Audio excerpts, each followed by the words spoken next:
The person I'm gonna bring on is Kantbot, the famous Kantbot. If you don't know who Kantbot is, you live under a rock, and basically, you're just pretty much not even cool to watch this stream in the first. I'm just kidding. He's I'm gonna let him introduce himself because I don't even know what to say. He's a super interesting guy. He's famous on Twitter. He's famous for the announcement that Trump was going to complete the system of German idealism. Yeah, I'm just gonna bring him on right now. Okay. What's up, man?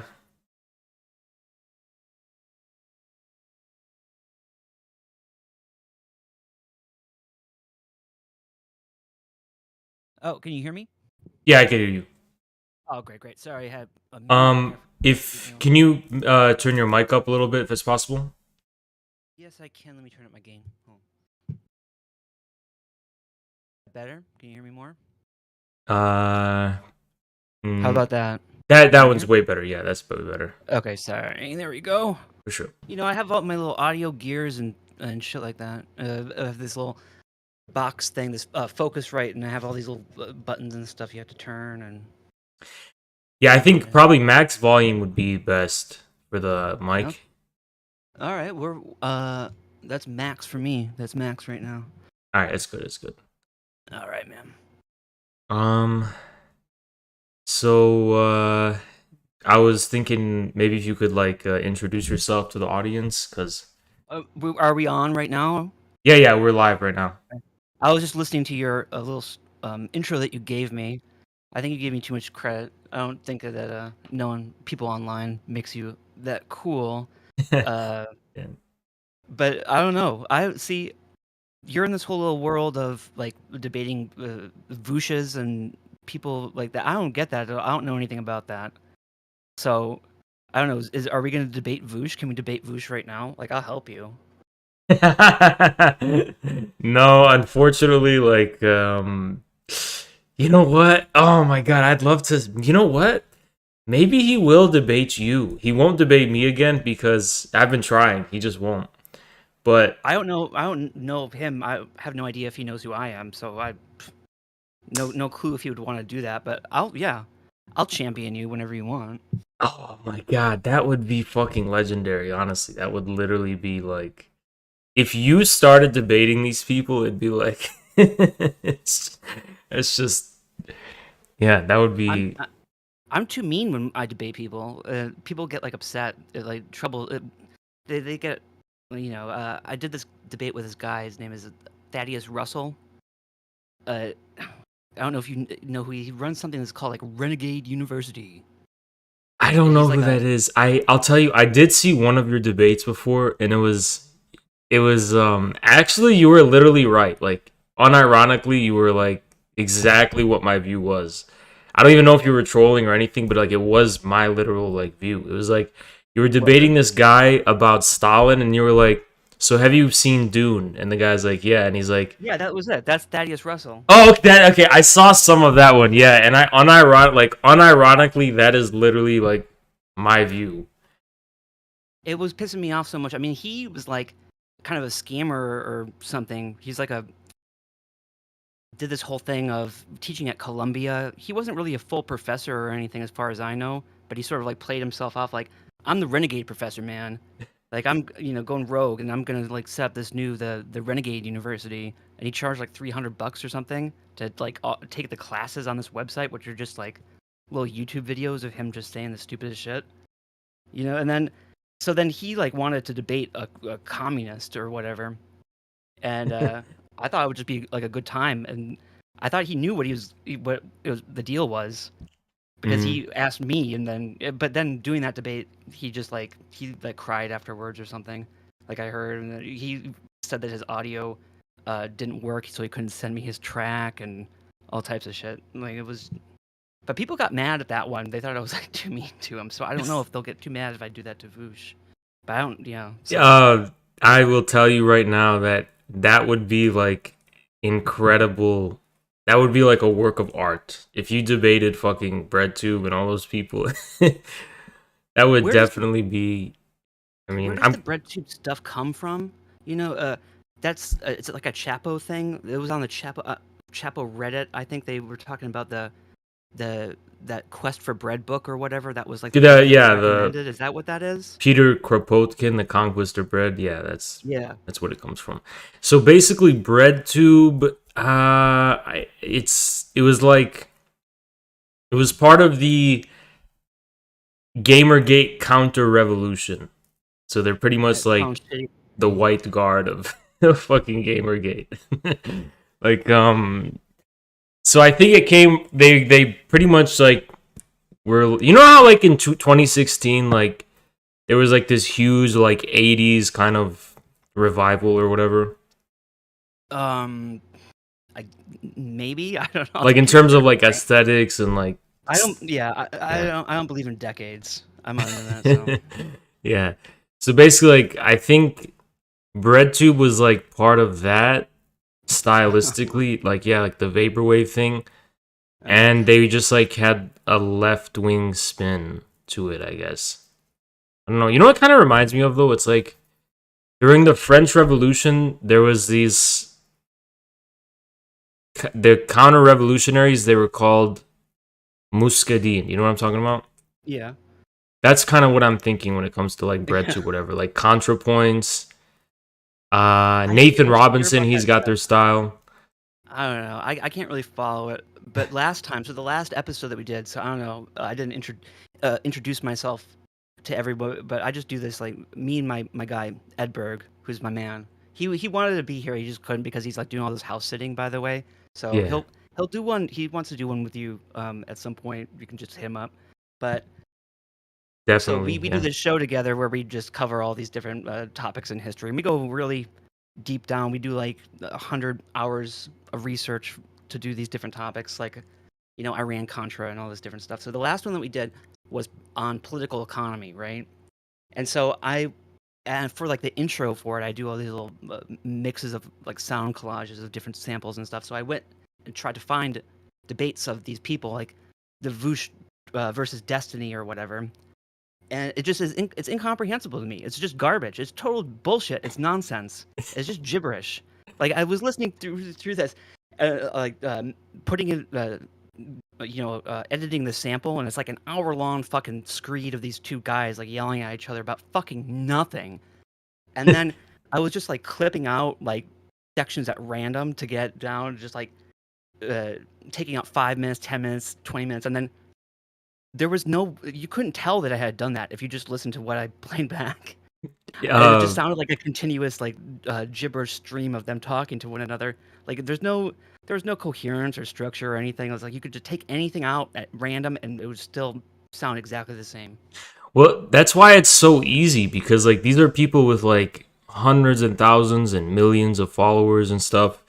And that's the thing. It's like it's pretty much like you're walking into an open door. Like it really wouldn't take that much effort for someone who like actually knows stuff to just pretty much completely just I guess fucking sorry. To just like pretty much like BTFO these people, you know? Like, I mean, there's like this whole debate culture with BreadTube and all these people, and it's like, oh, you know, is Destiny gonna debate this guy? Oh, who's gonna win? And it's like, it seems like there's so much. it's just the lamest debates that they can have. The talking points that they use. It's just the oldest shit that you can hear of like people busting out these arguments that sound like stuff, just libertarian talking points from like 10 years ago that you just Yeah, heard. yeah, that's what I mean. It's like, so someone who really like actually knows stuff, it would not be hard for them to just pretty much swoop in and Because it's I know, I like political economy. I want to learn more about it. The people don't do these subjects justice. They're lazy. That's what upsets me about it. Because the yeah, last show that we did, I mean, we were just talking all about like William Petty and like the Royal Society, like going back to the financial revolution of 1690s England and shit like that. It's like, have these people ever read anything about any of this? It's like they live in their own little, insular bullshit world that's just complete fantasy. They're not engaged with these topics at all. So it's like, yeah, they're totally hypocritical, first of all, but also just embarrassing to even Well, they're You know, stuck in like this kind of like discourse trap where like they think the extent of subject matter of any importance is like exhausted by the discourse that they're in. Like for example, they're like, oh, what did Vosh say, or what did Destiny say, or what did this person say, and like what are they arguing about, like you know what I mean, like they're stuck in this like loop where the only things they care about are defined by the the subjects that they're, so that's what I'm saying, like it would be super easy for like an invasive species pretty much to come in and like just completely change the game. that's that's you, It's man. That's what I hear you're doing. I mean, that's what people are telling me. I mean, I didn't know. You know, I hadn't heard of you before, and I hadn't heard of like any of this stuff before, really. But it was Edberg who was like turning me on to your stream, your YouTube. So, and I was like, he's not the type of guy who watches streams or engages with a red tube or anything like that. He doesn't care. He's way above that stuff. So then, when he said that, oh yeah, infrared is pretty cool. Like listen to that sometimes. I said, oh, all right, that it must be something. Then it must be something worthwhile because Edberg doesn't fuck around like that.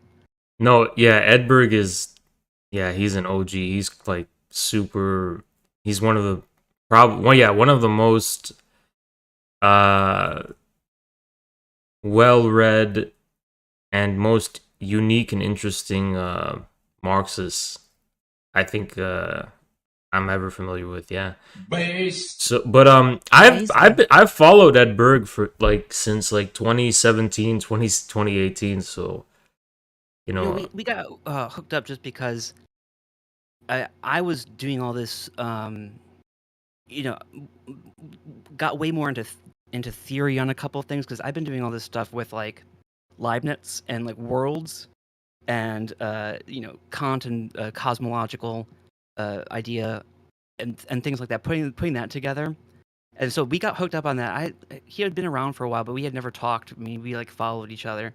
But then like last year, like last spring or I think we started just chatting a lot because I reached out, just started sharing some of these ideas I was having. I was going through like Leibniz and stuff. And then that led to us just doing all these different shows about like JFK and Iran Contra. And it's just like I love doing stuff like that so much more. I used to do these shows, these podcasts where you get like Dasha on, you know who like Dasha is? yeah, yeah, I know who that is. Yeah, And I was like, you talk to Dasha for an hour. It's just so. It was always boring. There's like nothing you can ever fucking talk about with those people. They don't know anything. So I always have to do these shows with people where it's just like you have to carry the whole thing to come up with stuff that they can talk about, which is like usually just themselves. And then yeah, yeah, it's just boring. But just doing stuff with like Edberg is so much better because I love, on all the shows that we do, all the research that we do, it's just so great because we can talk about, Marxism, and we talk about Marxism a lot in the show. I feel like the stuff that we do talking about Marxism on our show is way more than I've ever heard any of these breadtube people talk oh about yeah. It's not Marxism. even. I mean, like we're pretty much dealing with a completely different universe, basically. Like the way I think about it is that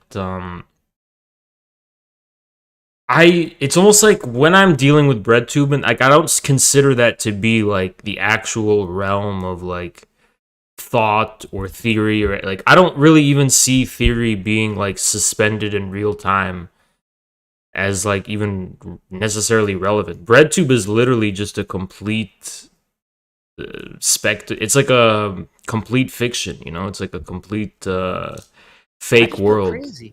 It Yeah. makes me feel crazy because it's like, do these people even know anything about Marxism? To No, hear they them do talk, it's like not. you don't talk about it.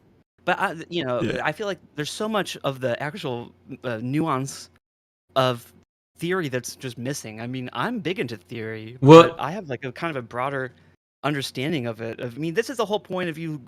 Like, if you care about like dialectical materialism, that's like the whole point of dialectical materialism is that it's, you're changing consciousness, and that's like the theoretical angle of it. And the point is that it links together. It changes in the economic situation, changes in through the historical self-awareness of the proletariat, and theory is that self-awareness, right? It's like their self-consciousness of their own historical position, which then puts them into a position where they can like change the material circumstances that they're enmeshed in. It's like, there's that's what the dialectic is. But to hear all these other people talk about it, it's just they revert back to the most bullshit, inane, like meme definitions and like what it's just awful. Yeah, I mean, the thing with that is, it's an interesting thing because the things that RedTube considers like profound and like interesting theory and stuff is really stuff you find interesting when you first get into like caring about politics at all, when you're like 14, 13 years old. Like what Vosh says, for example, that's stuff that like I would think about and say when I'm like 14 years old and I'm first interested. But at the same time, paradoxically, I guess, this is what commands the attention of hundreds and hundreds and thousands of people. So it's really like, I know cynically we tend to think like, oh yeah, the masses are asses. Like, because me and Ed, well, we were recording an episode yesterday. We're doing this huge episode on Newfoundland, which is like a whole can of worms. Did you know that Newfoundland is just totally fucked? It's the most fucked country in the world. That the British sold Newfoundland to Canada in exchange for Canada forgiving the debts, war debts from the loans that they had given Britain during World War II. Mm-hmm. And that Newfoundland did not have any like say or choice in joining, confederation with Canada. And this was completely illegal, by the way. Yeah, that's crazy. No, it's even worse than that. This is like a real thing, believe me. So it's, Newfoundland was not part of Canada until 1949, right? It's a dominion. That's like in the English Commonwealth, the British Commonwealth, there's the idea of the dominion. So it's all these sovereign dominions, right? They're sitting alongside one another in this Commonwealth, and they're like technically they're all supposed to be ranked, equally as like all sovereign nations along with Great Britain. And until 1949, Newfoundland and Canada were both separate dominions, right? They're technically separate countries. Mm-hmm. And so during the 1930s, after the Great Depression started, basically Newfoundland was broke. They were close to bankruptcy, so they went back to Britain and they went to like the Foreign Office, the Dominion's office there, and they said, "Can you give us some help, right, to get out of bankruptcy? We're like dying here." And part of the bankruptcy, it had to do with the fact that this was during the Great Depression, so they were it had to do with their welfare spending, but it also had to do with like the fact that they had made loans to Great Britain for World War I that Britain didn't pay back, stuff like that. But basically, Great Britain sent a commission over to Newfoundland, right? And they said, "Okay, we are going to help you, but we're not going to like give you a free ride or anything, right? You have to work for this. Like, this is serious. We're not just going to give you a handout. So what we're going to do is we're going to take away your sovereign rule, and we're going to put a commission in place, a British commission that's going to rule all of Newfoundland and have total power over it, and you're going to have all of your democratic institutions suspended until it's such a time when you are profitable again, right? When you are no longer running a deficit." So they signed a law in 1933 in Parliament. There was an act that put into place, the terms of this agreement, where it said that when Newfoundland is solvent again, it will get its self-rule back. It will be, have its sovereignty returned to it. And so during World War II, Newfoundland was very successful because they made lots of like leases to America and to Britain for bases and stuff. Like in the Newfoundland airport is called Gander Airport. It was the busiest airport in the world in World War II. Because Newfoundland, if you don't, it's on like the most easterly part of Canada. Mm-hmm. It's like so Gander Airport is where they were flying all the supplies back and forth between North America and Great Britain. So this was just part of like all the different things that Newfoundland did during World War II that made it very strategically important, and also they made a lot of money and they became solvent again. They started making a budget surplus. So then after World War II. They reopened the issue of sovereignty and self-rule and ending the commission rule. and they held a convention basically where they said, okay, now everybody, all the parts of Newfoundland, you are going to elect delegates. They're going to go to convention, and they're going to have some vote, basically making a suggestion about what the next steps are going to be towards Newfoundland getting its sovereignty back. But in secret, and this is completely true, in secret, Great Britain and Canada had conducted extensive negotiations as early as like 1941 to sell Newfoundland to Canada. Britain was exercising its complete authority under this commission rule over Newfoundland and was negotiating to sell Newfoundland to Canada. But they didn't have any right to do that under the terms of the 1933 Act, which established commission rule. They were required to give sovereignty back to Newfoundland. But before, in December of 1945 is when they announced this convention, right? But before that, in September of 1945, they had already closed the deal with Canada. So this convention and the delegation that was sent to it, total bullshit. It was all like prearranged even before that. Like months before, they had closed all the terms that Newfoundland was going to have to accept in order to confederate with Canada. Did anyone raise the issue afterwards, or?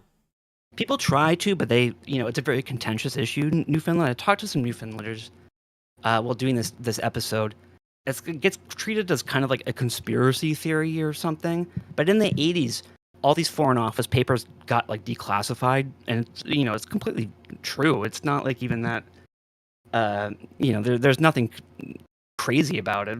But basically, it was all done by this guy named Joey Smallwood, who was the first premier of Newfoundland.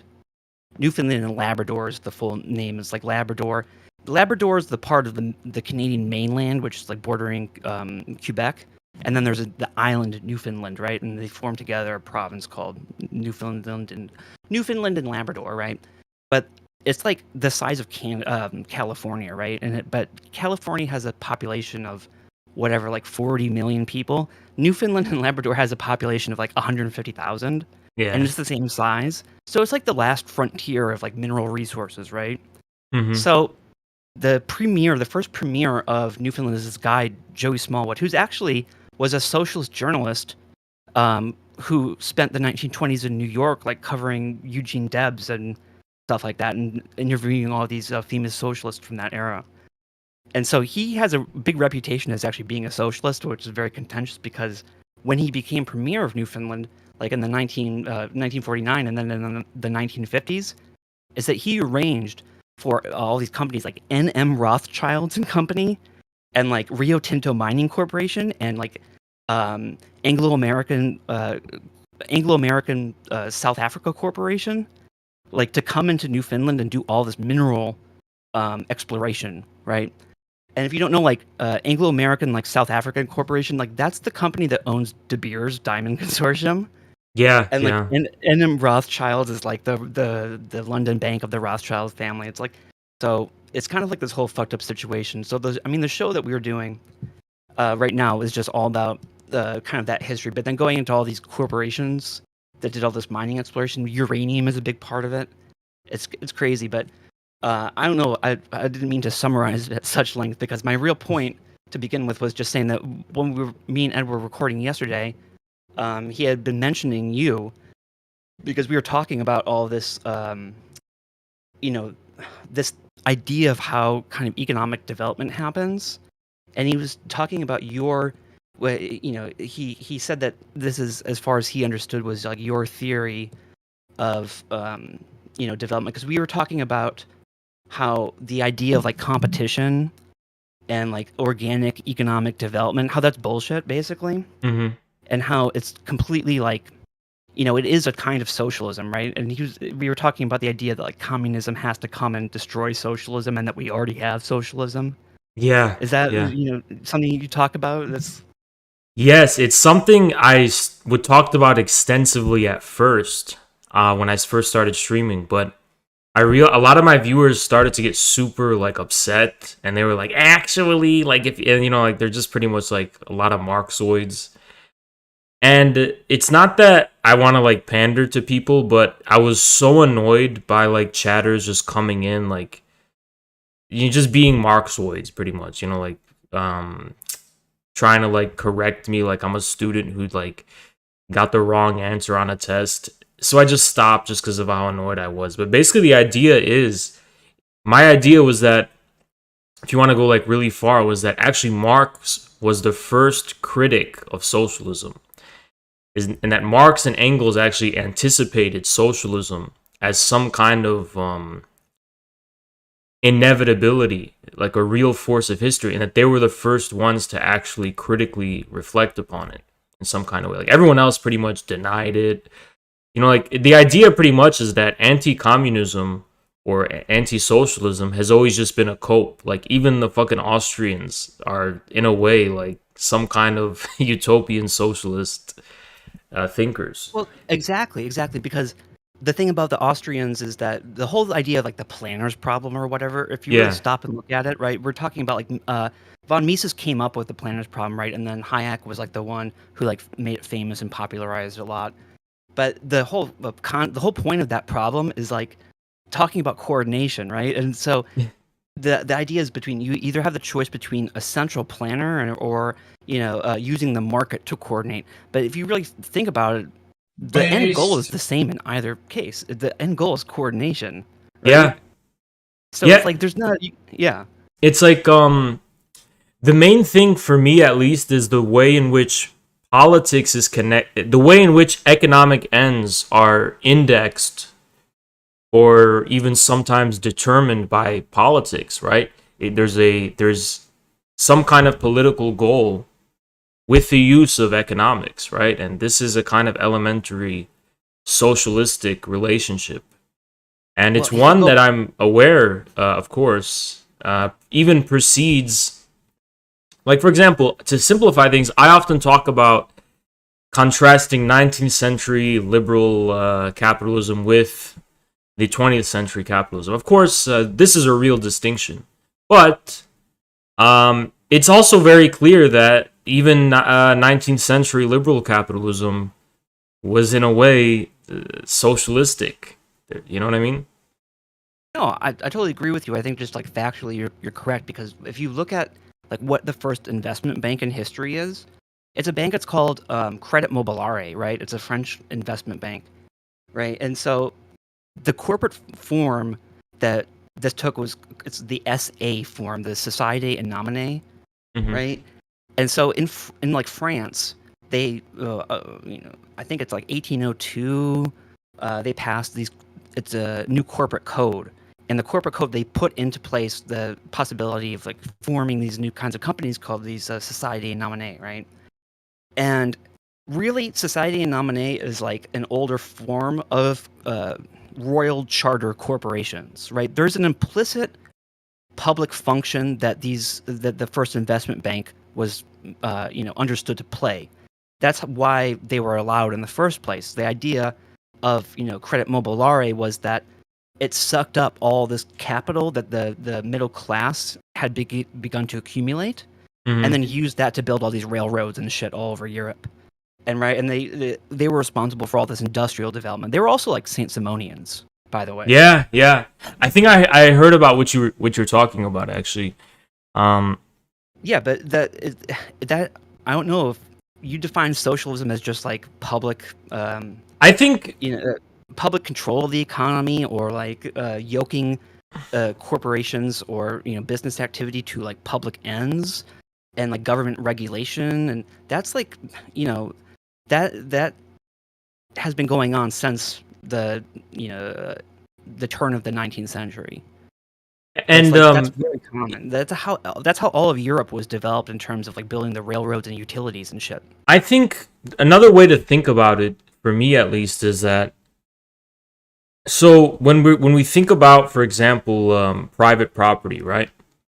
And of course, private property is like the center of everything. Like when it comes to uh, when we're talking about capitalism or anything else, right? It's what defines uh, the range of exchange, what's and the market and all that kind of stuff. So to me, what's going on is an interesting dialectic between private property as something that's objective, right? Like something that fundamentally does exist outside of the public or state sphere, and then private property as an institution, which is basically the extent to which private property is recognized and respected by the state, whether that's in the form of rights or some other kind of institution, like in the pre-modern era. The basic idea is that there's a because of this contradiction, you get a certain kind of paradox. Private property is in a way like socialist or communistic, because private property gets to a point, and insofar as it's an explicit public institution, of becoming so intermingled with the political forms of its instantiation and recognition and so on, that, for example, the prevailing form of private property becomes sustained by formal or informal networks. It becomes sustained by connections with the government. It becomes entangled with politics, decision making. Becomes kind of estranged from its real objective basis, and it becomes instantiated in some kind of like mostly subjectively mediated form. And Sing it. Yeah, and basically, like, I totally agree with you. I totally agree with you. I mean, I don't mean to interrupt you. I'm not trying to be rude. I'm just saying, like, oh yeah, I think you're right. Oh yeah, I appreciate it. Yeah, and so basically, like, the idea is that you get a kind of interesting paradox with that, like, and then also you can think in Marxist terms, like, this is where value becomes recycled. It ceases to be the site of the creation of value, but the form of its recyclement. Then, paradoxically, the real objective basis of private property, real private property, if you will, becomes the very basis for a kind of new communism or a new socialism, which seeks to kind of like break up these institutions, or kind of break the power of cities, which is the historical example of it. Like the relationship between cities and nomads, or cities in the countryside and before capitalism. So it's interesting. Like, I don't know. It's a very paradoxical dialectic kind of thing you have to wrap your head around, which is basically that this is kind of also how I understand the reform and opening up in China. It's like in order to, so pretty much, let me just put it this way: to be a Ron Paul libertarian, you have to be like a communist, basically, right? You need some kind of common social basis and power in order to break up monopolies, break up big institutions, and reparcelize property, in order so there can be a so-called real market or whatever. No, this is a really key point historically. I think if you go back to, the late 17th century, and basically the financial transformations that happened there, because like, this is what Habermas talks about in structural transformation of the public sphere. And so the idea of what you're saying is about this tension, right, between public and private property, and about like that. I think you're exactly right. And when you're talking about like the disconnection, the abstraction, right, of economic activity into like its own separate realm, that's a very historical thing that like definitely is. You can trace it directly back to like the 1690s and to England, because that's in 1695 is when the Bank of England is formed, right? And if you look at that whole history of how that surrounding that transformation, it's actually it's incredible, because the economy at that point was entirely fictionalized into this modern speculative economy. And they used to call, like, today we have entrepreneurs. Well, back then it was called projectors, right? If you go and you read like Daniel Defoe or like Jonathan Swift or stuff, the term they always use is projector, like, as in somebody who's coming up with projects, right? So that was the big epidemic at that time. You had things like the South Sea bubble came from that. I don't know if you have looked into the history of that. It's just an interesting kind of parallel to like the crises of 2008 or whatever, but very similar economically. But the point is that at that time, basically, during the Restoration, right? So they wanted to base everything based on land, and they had an economic theory of value, right? That held that there was a finite amount of wealth, a finite amount of value. That value was, linked and as a substance that was, the essence contained by precious metals or by land Mm. or by labor. And that's one of the actual funny things is that the originator of political economy is this guy named William Petty, who was a physician, right? And he came up with this idea. It's called political arithmetic, right? And that's kind of the point at which mercantilism changes into a classical political economy of like the 18th century. It's through this guy William Petty. But William Petty had a labor theory of value, right? And it wasn't until after that, until the 18th century, until like you get into David Hume and the Scottish common sense philosophers and Adam Smith, that you had a change to subjectivize value, because Petty starts off like he's like an economic advisor to Charles II, like James II, during the Restoration years, and their whole economic ideology was based on there is this finite amount of wealth, that precious metals like silver, that they contain their own value, that that value is a objective thing that belongs to labor or metal or land. And so they saw their natural enemy, like England's natural enemy, to be the Dutch, and because the Dutch were the ones also who were going around Asia and trading.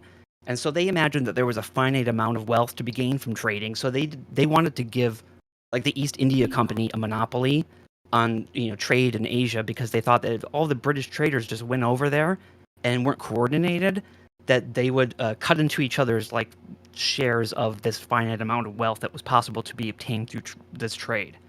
So they had this very set idea of like what value was. But that all changed when you get the Glorious Revolution of like 1688, and then you have the formation of the Bank of England and the Financial Revolution. There's a switch between immobile property to mobile property, right? That's exactly the whole thing. A switch from this land and metal, and to a switch to credit and financial instruments, and abstract value that's taken out of and abstracted from metal or land or labor, and turned into credit and money and bonds and representations of value. And that's exactly what happens in the 1690s. But that point is also exactly when the public sphere emerges. And the public sphere is exactly that point, that area where you're talking about where economic activity happens, right? It gets like put into its own little realm. And if you know anything about like 18th century British literature, there's all this very big tension, like you were kind of saying economically, but that's carried through into literature, and the tension between like your public self and your private self, your domestic self, right? And so a lot of the 18th century English novels, they all turn around these problems of people projecting themselves into the public sphere, making themselves appear to be certain ways. Okay. Right? So that's like one of the big authors is Henry Fielding. Like he wrote all these books like Tom Jones, these different big English novels of the 18th century. And the humor of all those books turns around like the fact that you have people who are manipulating how they appear in the public sphere, right, into something that they're not, in order to gain various social benefits. And so that's directly connected, like historically, to the creation of like finance capital as like an abstract thing. Like not only is like wealth and value abstracted, but also like character and personality. So two things I find really interesting about that is one, so this kind of puts into new perspective things like, obviously, the whole what do we call it now? We call it the attention economy, this entertainment economy, whatever.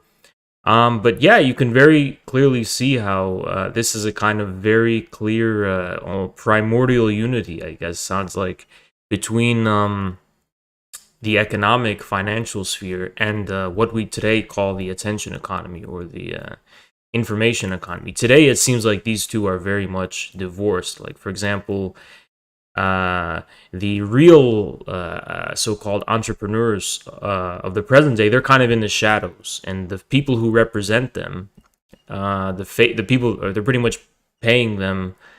But there is a whole kind of different economy going on there. But so it's interesting. So a projector basically was the earlier form of an entrepreneur, and rather It's than just like the term, just the term that they used back then. I mean, yeah, and instead of maybe like thinking about it how we do today in terms of like, oh yeah, a business person is someone who creates wealth. A projector is more someone who uh, amplifies their, I guess, existence, projects themselves onto some kind of public common sphere, and rather than someone who creates something from thin air, it's someone who is occupying like the public, some kind of public view, public space.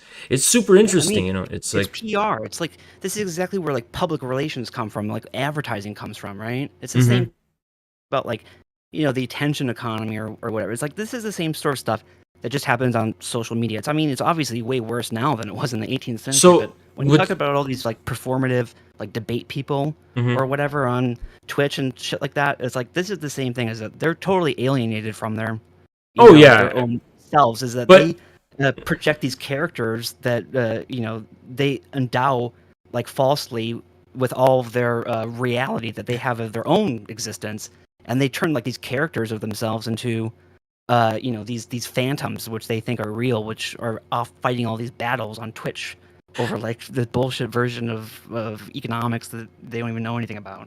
so the real question, this is kind of probably a hard question for me, is that to think about is what actually is the object of this new public sphere? Like, what ultimately is its substance? What is it really? Like, this thing in which people are projecting themselves onto, or this sphere of the public, the so-called public. Oh yeah, another thing I wanted to point out, just as a quick aside, the distinction we're working with, I think, probably continues also in the form of the tension between the Tories and the Whigs, right? The Tories represent more land, substantive basis of the economy, and the Whigs, or maybe it was the opposite. I think maybe they switched a few No, you're times. right. Yeah, the Whigs represented more the kind of abstractionism of finance. On it's pretty much like it's simply like Dugin's distinction between land-based and Atlanticist, right? But Yeah, but I think that he's totally right. But just a aside about Dugan. I mean, I don't mhm. like him very much because I just see him as just a total propagandist, and I think that like most of the people who are attracted to reading him, like in the West and America, like all these meme people online and stuff, is that they're just getting like propagandized too, and they don't have like any critical capacity to engage with that stuff and not be like affected by it in a bad way. Like it's Yeah, obviously written, it's propaganda that's written for the West to target people like that.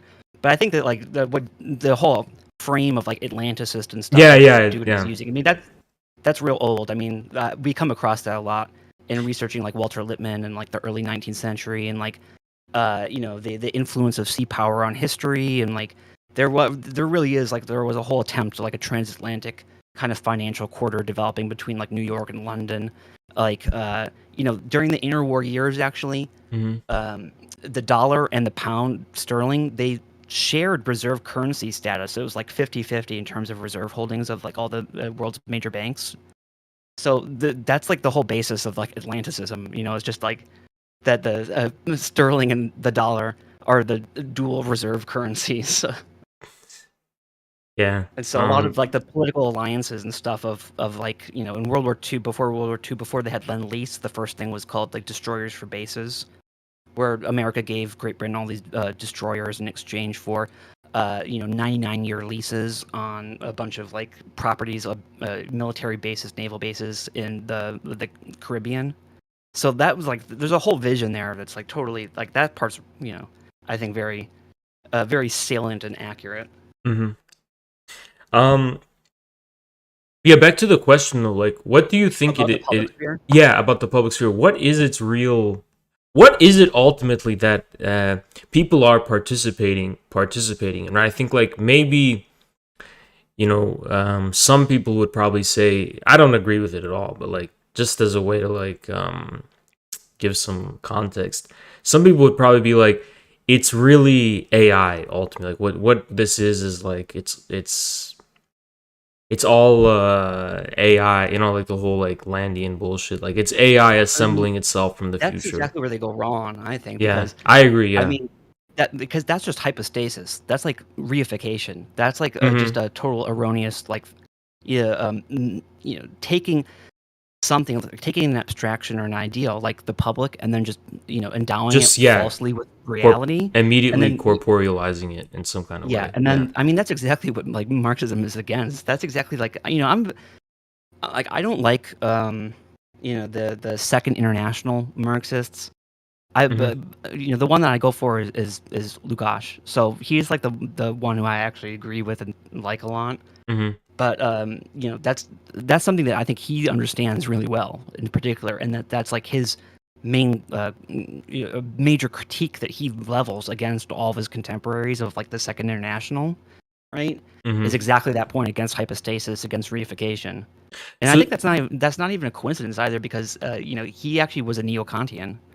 yeah. I mean, yeah, So, I've argued with people about that before, but about Lukács? yeah. But Because he went to Heidelberg, the University of Heidelberg. Not to go on a big tangent, but that's where like Max Weber and stuff taught, and Karl Mannheim, and that was like the big sociological like center of like neo-Kantianism. Neo-Kantianism had like 4 major academic centers in different universities in Germany at the time. It was like Marburg, Strasbourg, like Heidelberg, and whatever the 4th one is.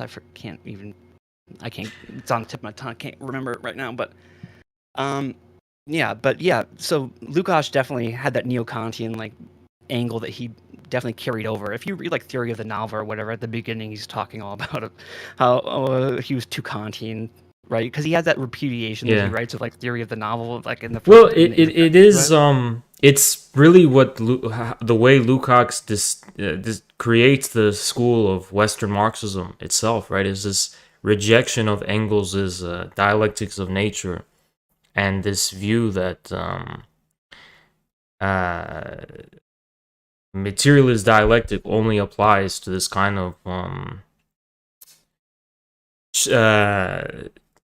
almost like the transcend sociality becomes like another word for the Kantian transcendental subject, right? This sociality is the way in which reality is transcendentally mediated, the social sphere. And because that's the whole point about like what the word transcendental means. Transcendental does not mean the transcendent.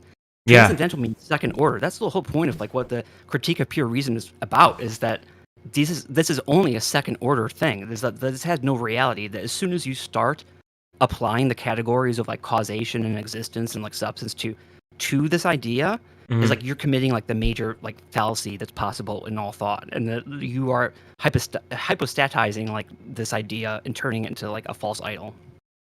Yeah, I mean, the distinction Kant makes is basically like to avoid. Kant really wants to put a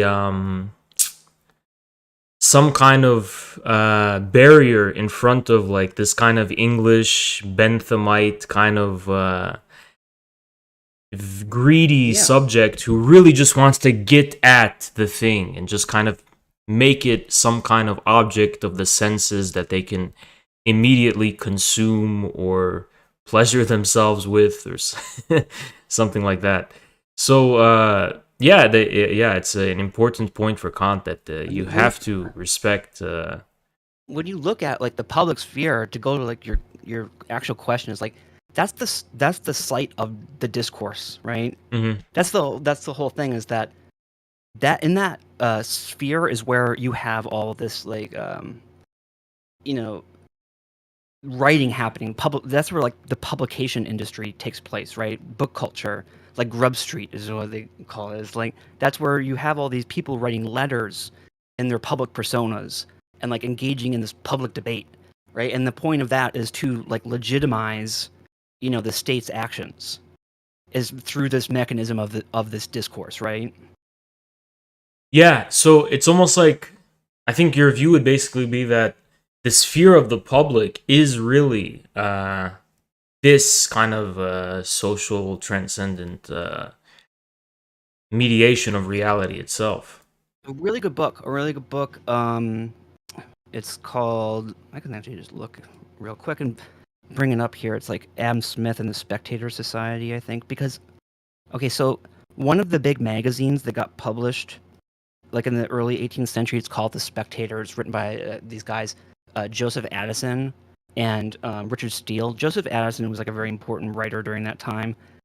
For like the Whigs, he was like a kind of like a literary, like intellectual leader of the Whigs. Mm-hmm. And so they wrote this magazine called The Spectator, and the premise of the magazine is that there's something called the Spectator Society, right? That's like the fictionalized, like, premise, like, conceit of this magazine, is that there's this Spectator Society, and anybody could be a member of the Spectator Society. You never know. It's like membership is secret, and it has members all over the whole world, and that they're just observing how people behave in their public selves. Is that they're observing people in terms of their public behavior, their etiquette, like their habits, their manner, right?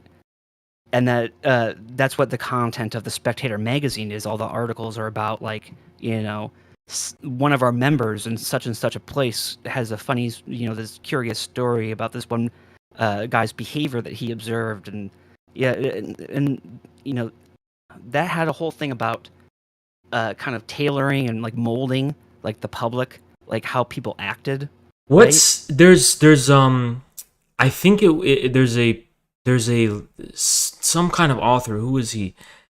He was, I think, in France, Paris. He was like some kind of, and it was about observing all of these kind of archetypes of different, basically, like, characters that you find. What was his name though? Who was it? It was fuck, I can't believe I forgot. No, not Guy I'm not sure. Debord. I'm talking about I'm not much sure. earlier. I think he was either French or he was oh fuck, I forgot his name, but yeah, it was basically like he was in the 19th century. He was some kind of author.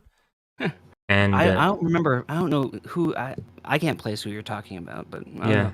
Look it up and tell me, because it sounds like there's some different. There's lots of interesting guys, like Francis Hutchinson in England. Like Francis Hutchinson was Scottish, and then there's the English. There's what's his name?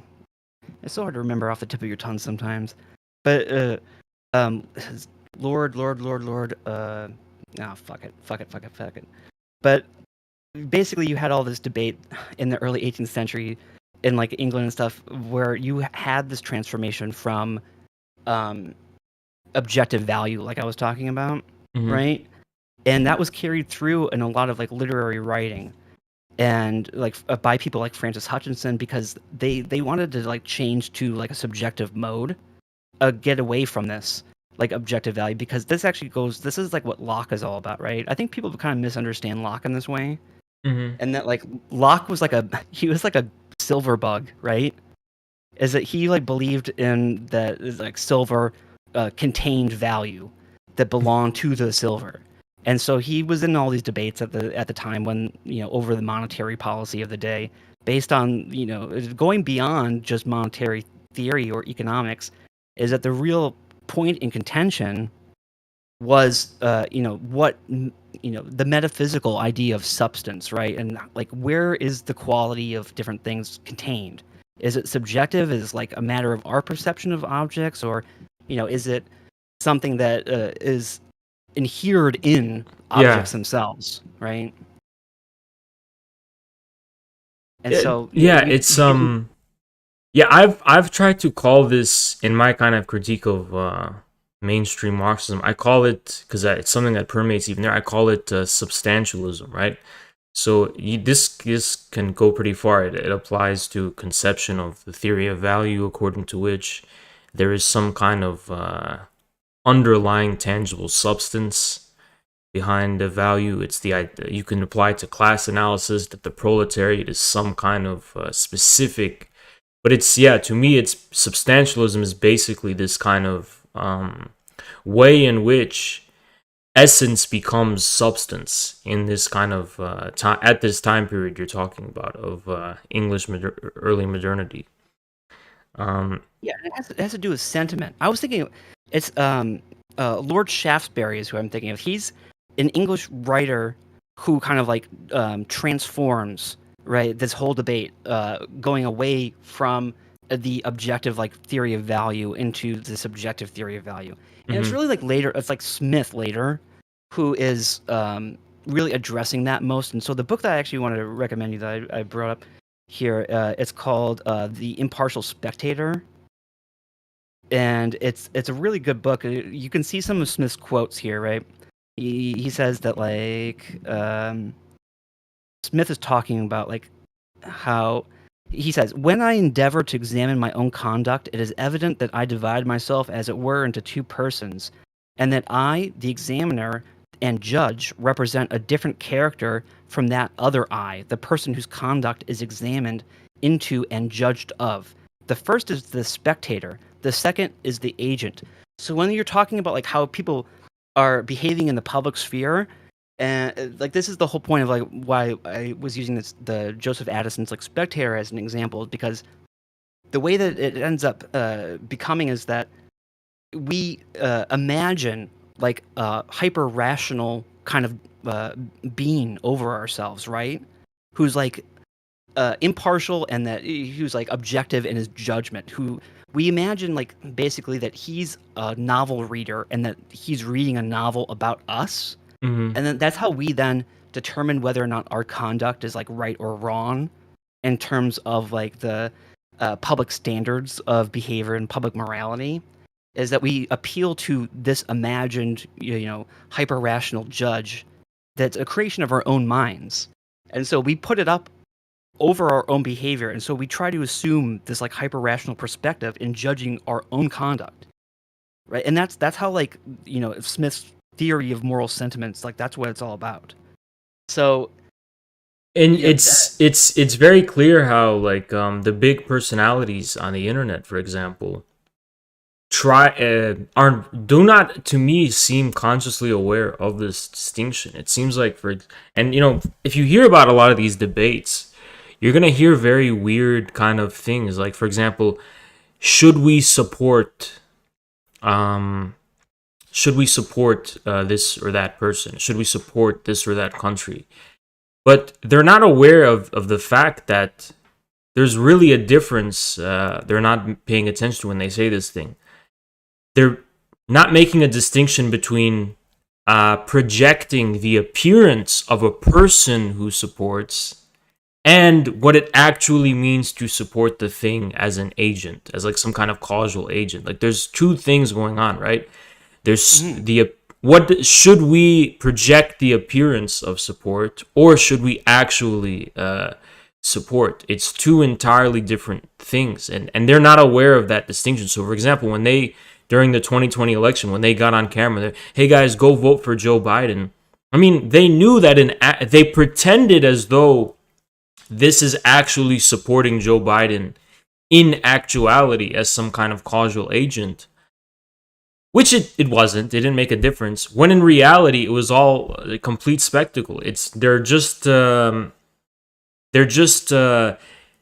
speaking as if, like, hypothetically, if we all shared the same kind of agential position, we should support Biden. But they treated that as though there's no distinction between the two. You kind of get what I'm saying? No, I think I understand what you mean. I mean, it's like this whole idea of this judge, right, that you're creating in your head, that you're appealing to.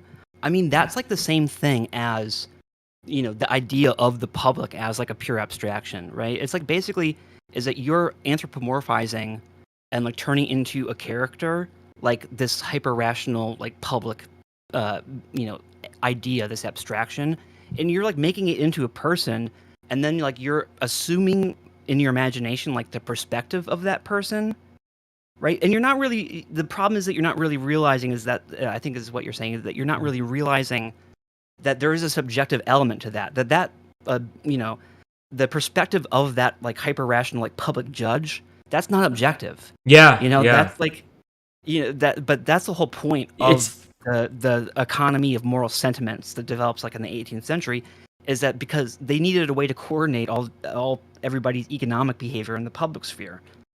And so if you can't appeal to an objective moral order, which is like what Locke did, right? yeah, Like Locke is, yeah. you know, Locke is appealing to this whole idea of there's just like, an inherent like moral order that God has imposed, right? And man just has to like follow it, Mhm. right? And that man knows what the moral order of God and the universe is based on like, feelings of guilt or shame or things like that. Yeah, yeah. And then in the 18th century, it gets, by the time you get to Smith, that's all changed. Is that you don't have that idea of the subjective moral order anymore to appeal to when it comes to coordinating everybody's economic and like public activities, which includes like political activity, like voting, and consumption choices and opinions. Like what opinions are you upholding in your writing? Like like that's exactly what we see today on Twitter. It's like are you? That's what people are mean when they are always using these stupid terms like signaling and counter signaling, and right. Yeah. And you're being contrarian. And what does that mean? I mean, that just means that like, according to the hyper rational judge or whatever, that you're contrarian to that based on like the idea is that it's supposed to be an objective arbiter, but it's not. And that's like the whole. That's where you begin to go off the rails. And it's also interesting because it seems like there's multiple judges. It's not only that it's everybody's going to have their own.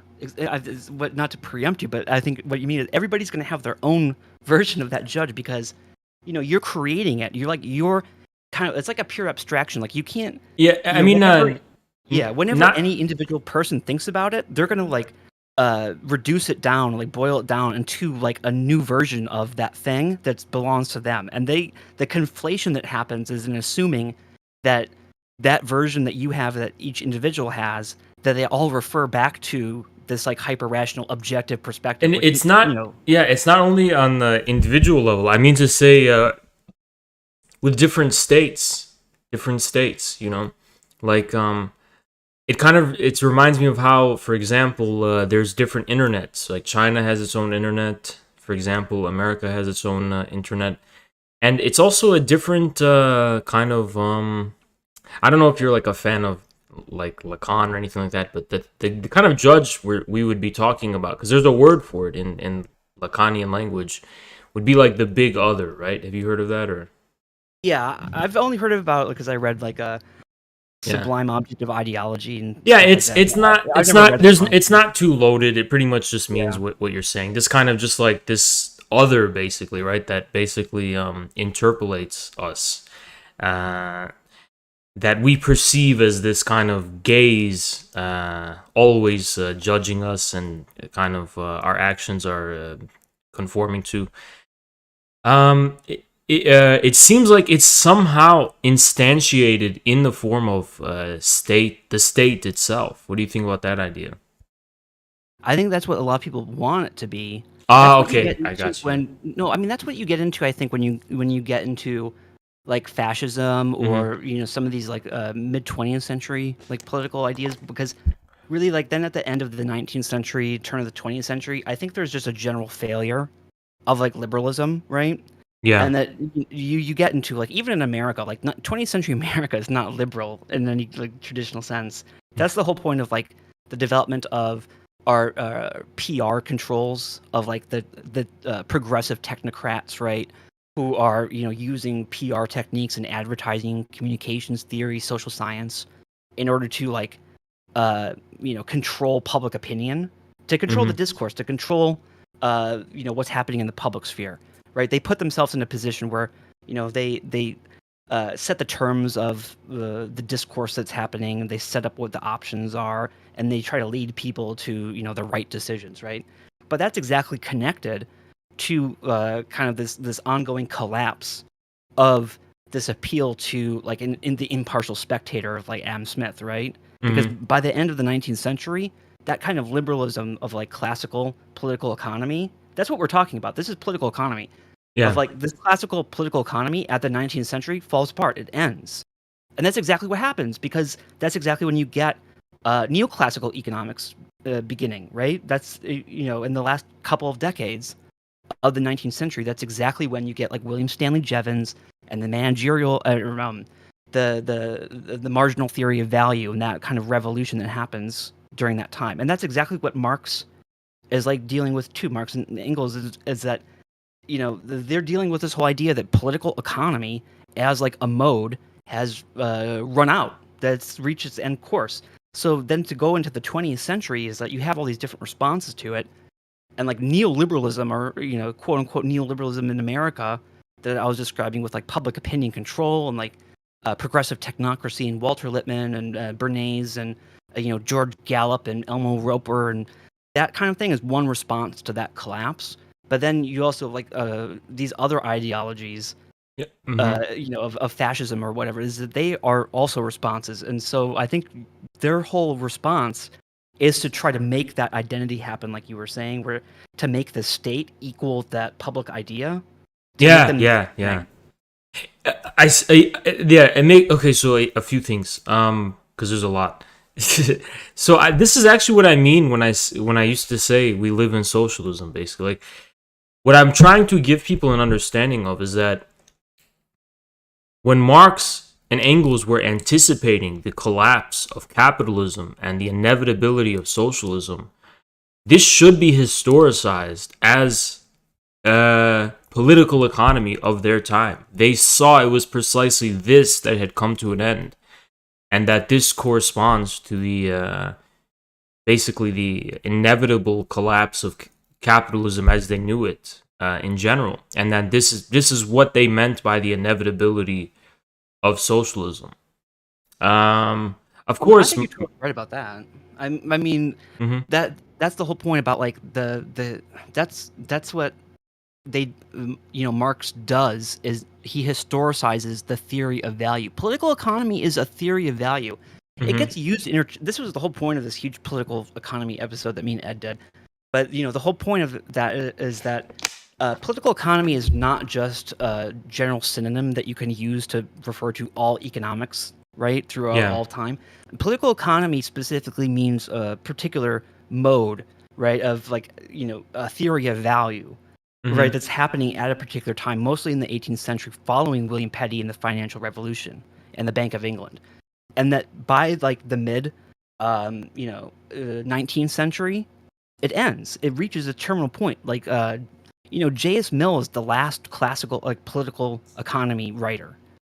And then after that, you get into an entirely new mode when you get into William Stanley Jevons and like the marginal theory of value and like price theory. It's like a neoclassical economics. That's something else. That's like a new mode that supersedes that is the next stage, right? And so the theory of value itself, it's historicized.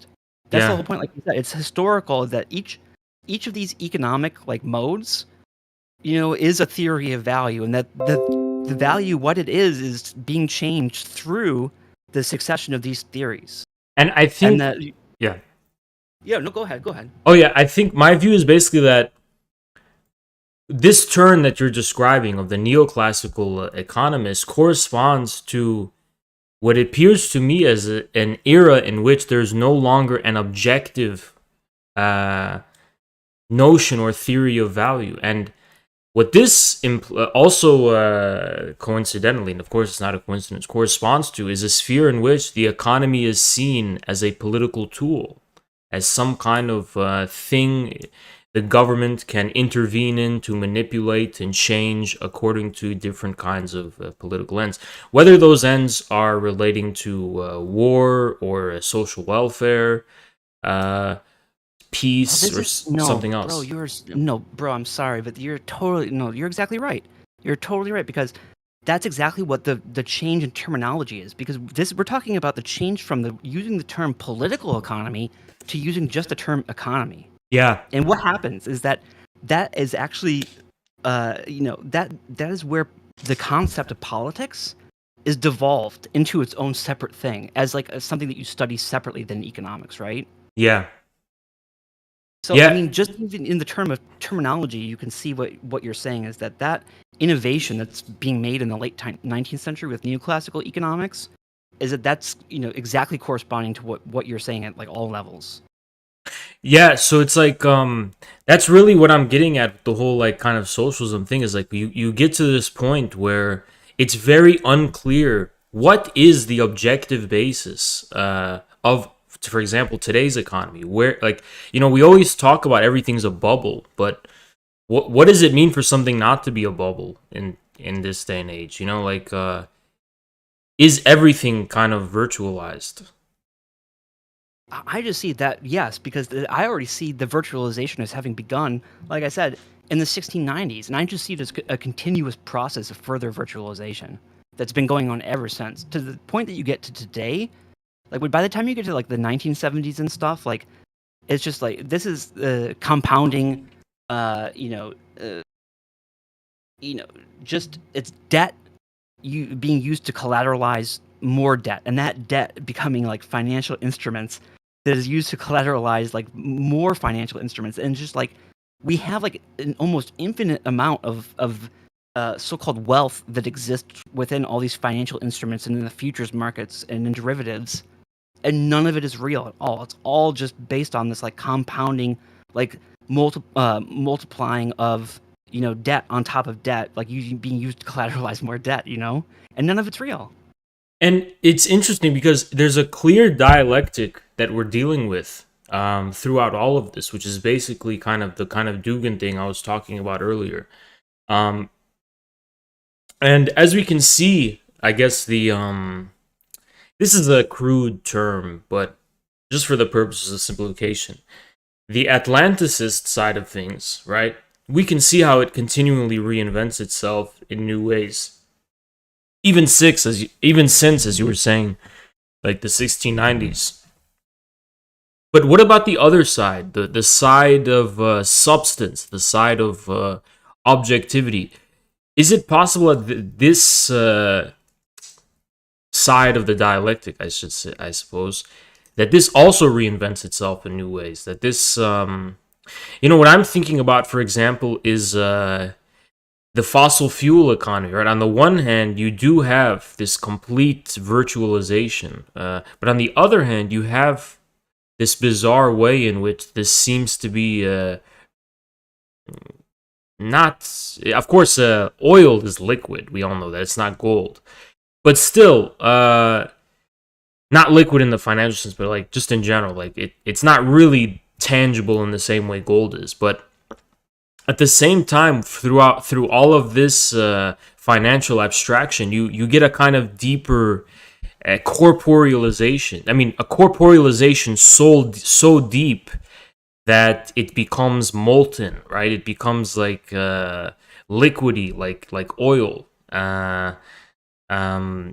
So I wonder if there's a kind of dialectic at hand in which we also see the earth, so to speak, the substance becoming deeper too.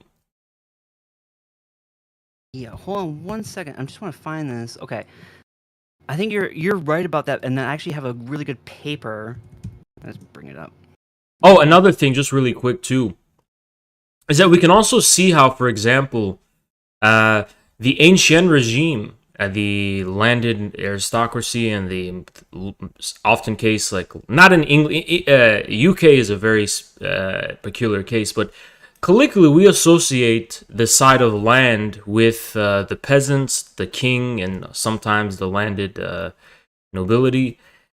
But we also see an end, as opposed to the kind of Republican or Democratic forces.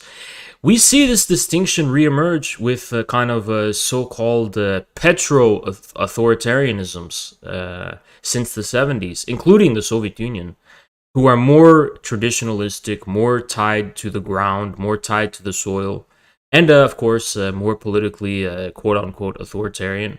And this kind of London and New York and Canada and more financial hotspots and centers, which are so called democratic.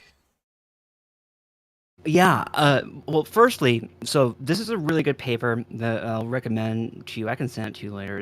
Is Geology and World Politics: Mineral Resource Appraisals as Tools of Geopolitical Calculation, 1919 to 1939. It's by Andrea Westerman. It's from Historical Social Research, published in 2015, volume 40. Blah blah blah. So this is a really amazing paper that I think goes along exactly with what you're saying about, because mineral calculation itself is like, that's not a scientific thing, right? At all. Is that Mm. that's like a very social calculation that's made. People have a false impression that when we do estimates or whatever, how much oil reserves a country has, that's like an objective scientific thing.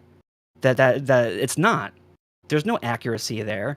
It's very fluid and it's very dependent on a lot of social factors in terms of like, you never have any idea how much oil or how much of a mineral is in the ground until you actually go and take it. Is that there's no way to like, Ah. tell otherwise. Well, that's all. That's also why I personally am very sympathetic. I think Ed Berg is also down this thing too. Is the deep hot biosphere? You know what I'm talking about? Yeah, The no, we myth of talked about fossil that. I've been hearing fuels. that for a really long time. Is that Yeah, uh, that's just kind of a very weird theory. It can be hard to suss out what yeah, is actually going on there, because it seems like kind of a conspiratorial kind of theory. I mean, there's, as far as I can tell, there's some like reasonable kernel there, but the idea is that like oil, it's made from, when we call it fossil fuels. The yeah, fossils that it's made out of is of like the fossils of algae and shit that's in the ocean, yeah. right?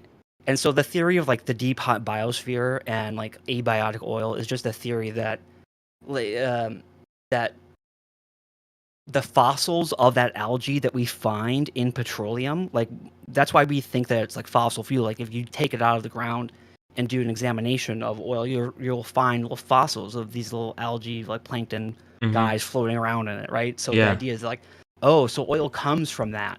But then there's this idea of the deep hot biosphere, like reverses it, of just say like, well, what if that algae just lived underground in this biosphere that we don't really know much about, and just what if it ate oil and didn't yeah, like yeah. make oil? What if it was reversed? What if like oil sustained like an ecosystem that was underground somewhere? And even if it's not true, I just still like the idea. It's just I don't know. It's just it's cool to me. I don't know. No, it is cool, but it's also like there's such a fictional aspect to the way that we do this mineral calculation, that it's even important, I think, just to kind of bring up sometimes theories like that, just to kind of confound the traditional views of things, because with mineral calculation, it's like I was saying, a very social thing, in that how they do it is they're taking into account, like, okay, so this country that this oil is in, that it's progressing technologically and in terms of engineering capability at a certain rate. And so the amount of its oil reserves is determined by that rate of, engineering capability improvement that's Ah, going okay. on. Because as their engineering ability improves, they're going to be able to get more oil out of the ground, right? And because how much oil you can actually get out of the ground is a product of it being profitable to get out of the ground, right? The oil might be there, but if it's not profitable to get, then nobody's going to get it, so it doesn't get counted in your reserves. So the reserve doesn't mean like just oil that's just in the ground. It means oil that can actually be taken out of the ground. Yeah, or will be taken out of the ground, based on the idea that if it's It not profitable to get taken out of the ground, it won't be. So you have to rely on like technology getting better in order to drop the price of getting the oil out, in order for that oil to get put into your calculated reserves. So You know, based on what you know, do you think oil is do you think anytime soon, like how we're being taught by the media, that so-called fossil fuels are going to be replaced by solar and all this? Do you think that's gonna happen, or? I have no idea about that. I mean, I'm really skeptical of the plans to do that. Like, I hate the fucking the Democratic plans, the Green New Deal and Yeah, stuff. me too. That I don't. That's all bullshit. Obviously, is that, and I don't think that's going to resolve any kind of ecological problems. That's not going to make solar power better. If you look at the fucking plan that they have that they put out for the Green New Deal, it's like part of the plans. Like in 10 or 20 years or whatever, we have to get off of using jet fuel and using like jet planes, right? Yeah. And so they're like setting this timeline, and they're like, okay, in 20 years, we're going to be totally off of using all jet fuels and all jet airplanes, and we're going to have something else, right? The actual plan that they put out, that Bernie Sanders put out, it doesn't say like what any of that means. It doesn't say like what we're going to replace jet aircraft with. And it doesn't even say like we're gonna ban air travel. I mean, I could be down for that. Like, fuck yeah, just like ban all air travel. That could be I something. mean, we know the Democrats are not doers. They're more Yeah. Democrats are just kind of, they're kind of like the party. I don't know. Maybe the Republicans are also this way, but it seems to me Democrats are the party of discourse. They're stuck in a kind of discursive game where they're all just kind of virtue signaling, like, and it Well, has it's just nothing to do the way with that like, the way that the plan works is so dumb, because Bernie yeah. Sanders, like the way that he addressed them is like he just says that, all right, the Green New Deal is going to earmark $300 billion to do research and development into a new kind of airplane or some shit.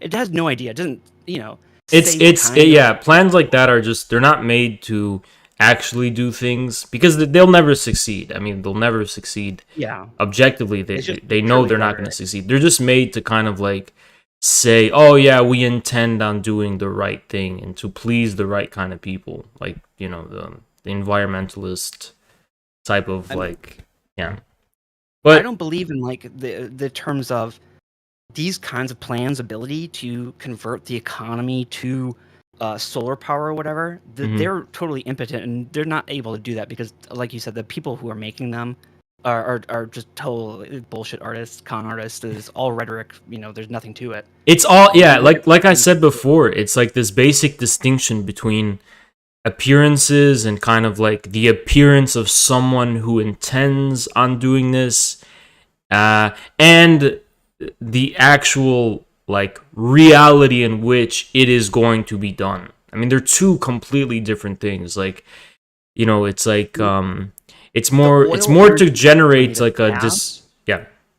Yeah, I mean, the oil energy economy that we have, I mean, my only point would be just to say that that is a product of, socialistic coordination, even though it can be framed as much as people want in terms of it being like a product of economic competition and shit. But if you look at, I mean, Standard Oil is a fucking global oil monopoly, right? And that was never repudiated. You can like talk about how the Standard Oil Trust was broken up by the Sherman Antitrust Act, but that's not actually true, because then later you can go and find the congressional documents about like um, the oil cartel in the Middle East, and how national security concerns over oil production officially superseded the outcome of the Sherman Antitrust dissolution of Standard Oil. Like, Frank Church released the many of the documents pertaining to this, but there is a giant oil cartel, Aramco, right, that was formed out of Standard Oil of California, Standard Oil of New Jersey, Standard Oil of New York, and Texaco, and that they formed a big huge ass company in like the 1945 called Aramco, which ran all Saudi Arabia's oil industry. And then that's like officially a cartel, a full on monopoly in the oil industry. So that whole the modern oil industry and fossil fuel energy economy, that is a product of socialistic coordination by the state and private companies working together. So the idea too that you're going to transfer everything to solar power based on like if you can only get the amount of energy per square inch of the solar panel to be low enough, that's going to outcompete fossil fuel or whatever. That's bullshit too. I mean, in order to actually make that transfer away from fossil fuel energy economy to something else is like that's going to require, I believe, socialistic, coordination, as did building the oil economy in the first place. But the problem is that Bernie Sanders and all the Democrats and all the DSA people, they're all fuckers, and they're not, they have no idea what to do. So yeah, I mean, you just look at Biden's new kind of infrastructure thing, and so many people were impressed by it, but you can tell the Democrats have started to take into account the like inability to just pass anything because of the Republicans into their like so-called boldness. Like they do things not because they think it's going to work, but just to like posture to the world that like, oh yeah, we're the good guys and it's just the Republicans. Oh, somebody says in the chat, hold on, I'm gonna fuck up this person in the chat. The people in the chat, they're like, what does he mean is socialistic Aramco? Fuck, I mean, what do you fucking think I mean? Is at the second Cairo conference, there's 2 Cairo conferences. FDR sent out survey teams to go to Saudi Arabia to make oil estimates of the reserves. And then at the second Cairo conference, they fucking signed on to build the first major oil refinery in Saudi Arabia,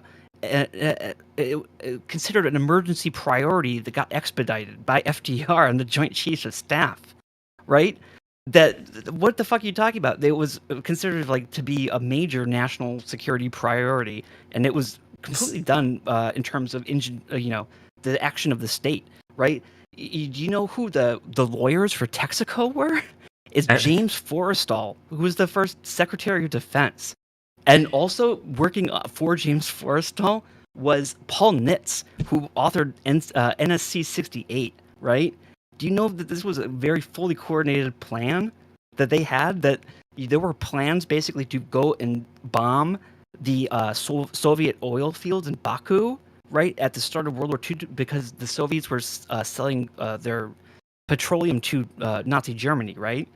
So the British and the French, they actually had a plan to go and bomb the Soviet oil fields in Baku.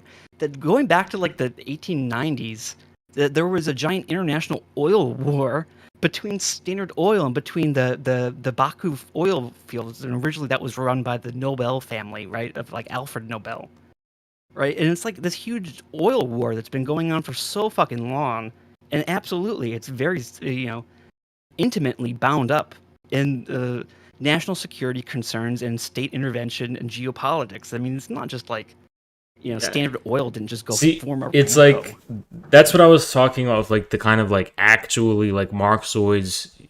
So you have to understand something about Marxoids. They live in this fairy tale where socialism equals like kind of the kingdom of heaven on earth. Like socialism basically means the good society where there's a unity between being and virtue, and it's basically like it's a sacred kind of word. You can't use it unless you're referring to that. Otherwise, and that's why they have debates like, oh, is this true socialism or is this fake? So like like they don't understand.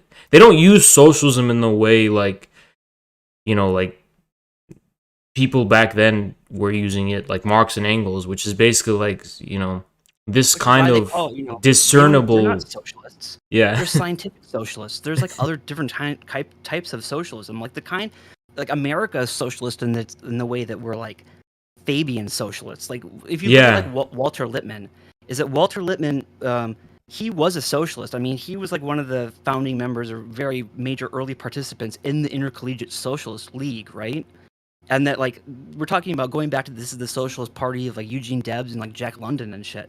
Is that somebody like Walter Lippmann? He was absolutely a socialist, but he explicitly like rejected any scientific socialism.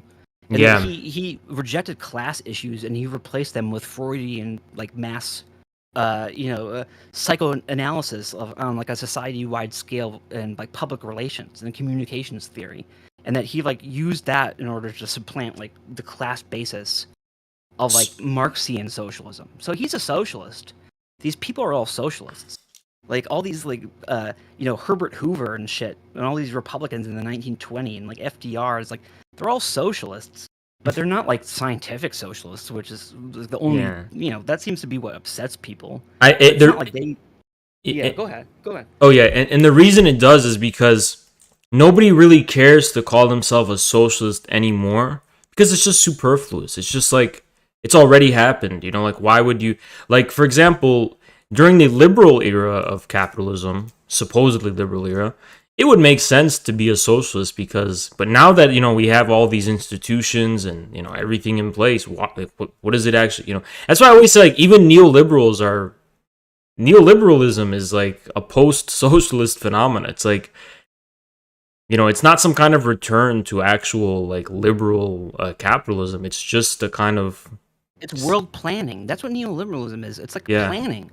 It's not like, and that's going back to like this whole idea of the planner's problem, and like von Mises and Hayek, is that even as they are, trying to move forward this idea of the free market or whatever, it's their idea of the free market is that it coordinates everybody's behavior into a system. Right? Yeah. That has like a knowable kind of,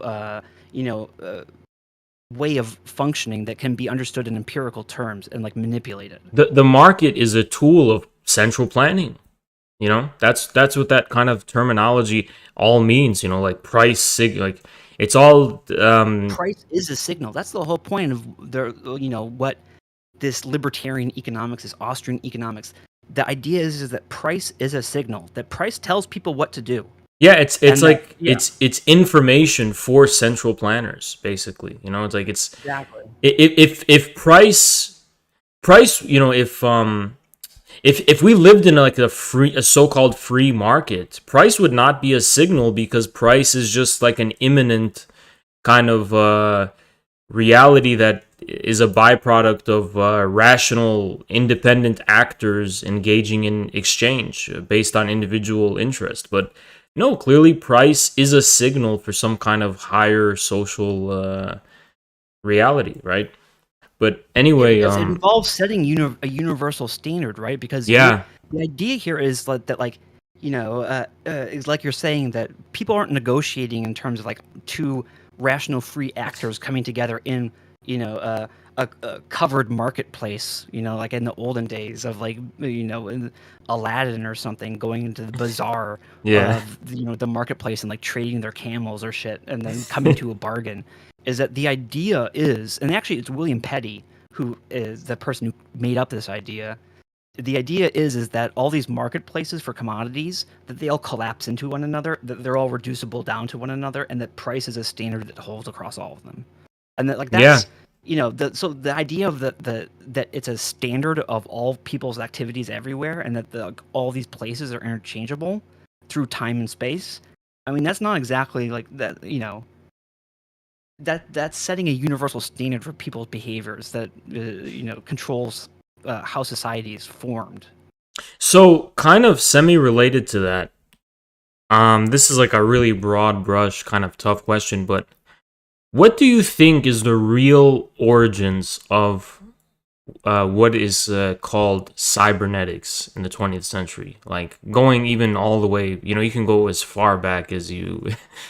I mean, not too far, but obviously, like, in the context of early modernity, in European modernity. We looked at this, like, a lot. We have a Cybernetics episode that we did, but we haven't, like, fully cracked that nut, because it's, like, Norbert Wiener is, like, the guy who comes up with the term cybernetics. It's based on, the idea of regulation. Like, cybernetics, that's the root of the word. Like, that's its earlier origin. It actually refers to, like, steamship regulators, like, of a steam engine. So the whole idea of it is that it's like a self-regulating system that uses a feedback mechanism. It's really based on all the hypostasis of all these like metaphors in biology, and the idea of homeostasis, right? That they take that idea and they kind of like they hypostasize it into the idea of society, right? They reimagine all social activity as being kind of an organism, right? And you can follow this whole trend going back a really long way. The term organism, that the origins of that word go back to the English financial revolution that I keep talking about. This was the craziest thing. If the political economy episode that we did, because I was researching all this for like 2 months, just going like fucking crazy, looking at like the history of the Royal Society and shit. Because if you go back to the Royal Society, that's exactly the context of where the term organism comes from, right? Mm-hmm. It comes from, I think the first usage of it is by a Royal Society member named John Evelyn in a book that he wrote called Silva, which is about like forestry, right? And about, you know, planning out the use of England's like timber reserves in order to like, you know, maximize like shipbuilding, right? Mm-hmm. And it's like, this is from like the 17th century. That's where like the term organism starts coming into play. And, you know, organism in its original usage just means, you know, a self-organizing system, right? A self-organizing process. So then when you get into like the 20th century and you have like cybernetics people and systems people, and they're throwing around the word organism and saying like society is an organism, or, you know, all they're really saying is to go back to the 17th century, is that, you know, this complex self-organizing system is a complex self-organizing system. They don't even realize that like the way that they're using the word doesn't even make sense, because it's just basically referring back to itself and the thing that they're trying to define, because they don't even know its origins. But, Yeah. I mean, Yeah.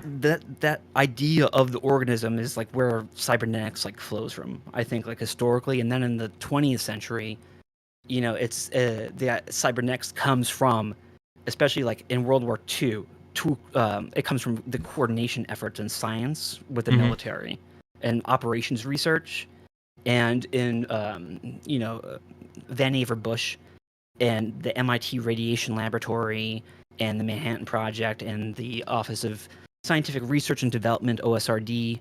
And that's where like cybernetics comes from. That's what like Norbert Wiener like worked for, right? Is that he worked on you know, automatic gun systems. That's where his whole idea of like cybernetics comes from. Is he was trying to develop these gun computers, right, for anti-aircraft you know, turrets or artillery guns, and that in order to target those at incoming enemy aircraft, is that you would need to have this like feedback system, because the guns would have to aim themselves taking into account the actions of the pilot that was trying to avoid the guns. Mm-hmm. So he was like trying to develop like this algorithm to you know, target so that the gun computers could do this, because they could take that into account and target the movements of the pilots as the pilots were like strafing back and forth, like trying to avoid the gun turrets.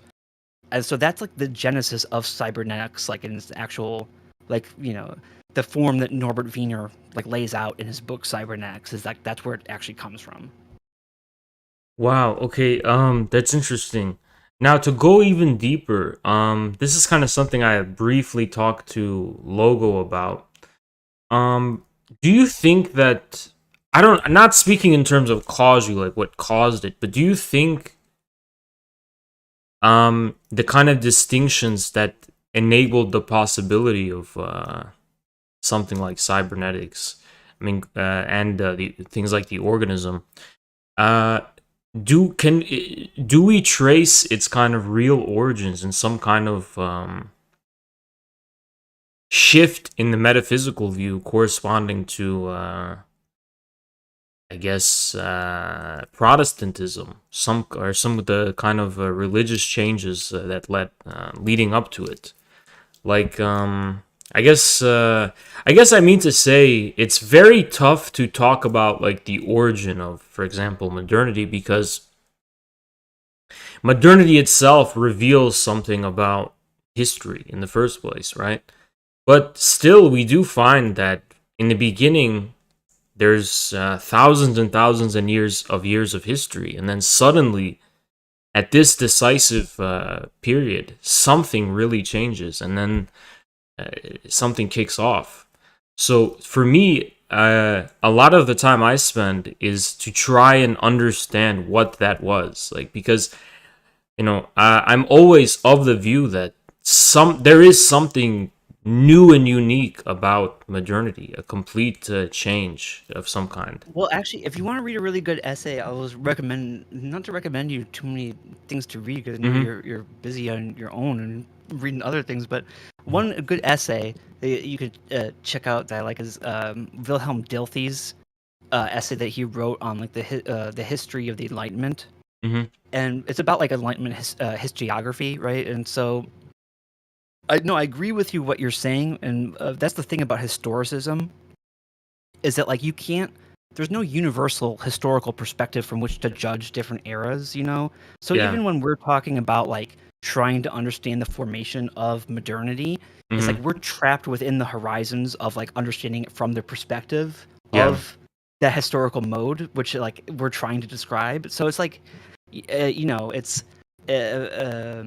this very like self-recursive like looping process that goes back in on itself. You can't obtain like Yeah. any understanding independent of that like historical Right. Yeah. mode. So that's like one thing to keep in mind. But then the transformation that specifically you see happening, it really takes place with like Voltaire, right? And Mm. Voltaire wrote this big, huge, long book called his essay on universal history. So what you're talking about, the distinction of modernity, like historically, it's in that idea of universal history is like the key thing, Mm. because universal history has to do with like understanding the Enlightenment, right? That's what Voltaire was writing about, understanding like the Enlightenment era, like culturally and like spiritually, like as a subjective idea, like understanding the history of that idea, not as a chronology of like physical political institutions, like legal institutions, Hmm. but trying to tell the history of an idea, right? And so before the 17th century, 18th century, that's what history was. It wasn't the history of an idea or like a culture, the history of a society. It was a literal like physical chronology of like actual physical institutions. And so universal history is what, brings about that change. And that's like what is characteristic about the way that modernity sees history. And the way that modernity sees history is how it distinguishes itself from other eras, which is what makes it like come into being as something opposed to other periods of time. You know what I'm saying? Yeah. Yeah. Interesting. Um. Yeah. It's like I don't know. It's very hard not to see everything in terms of like in terms of the kind of perspective when you do all the research that you do, for example.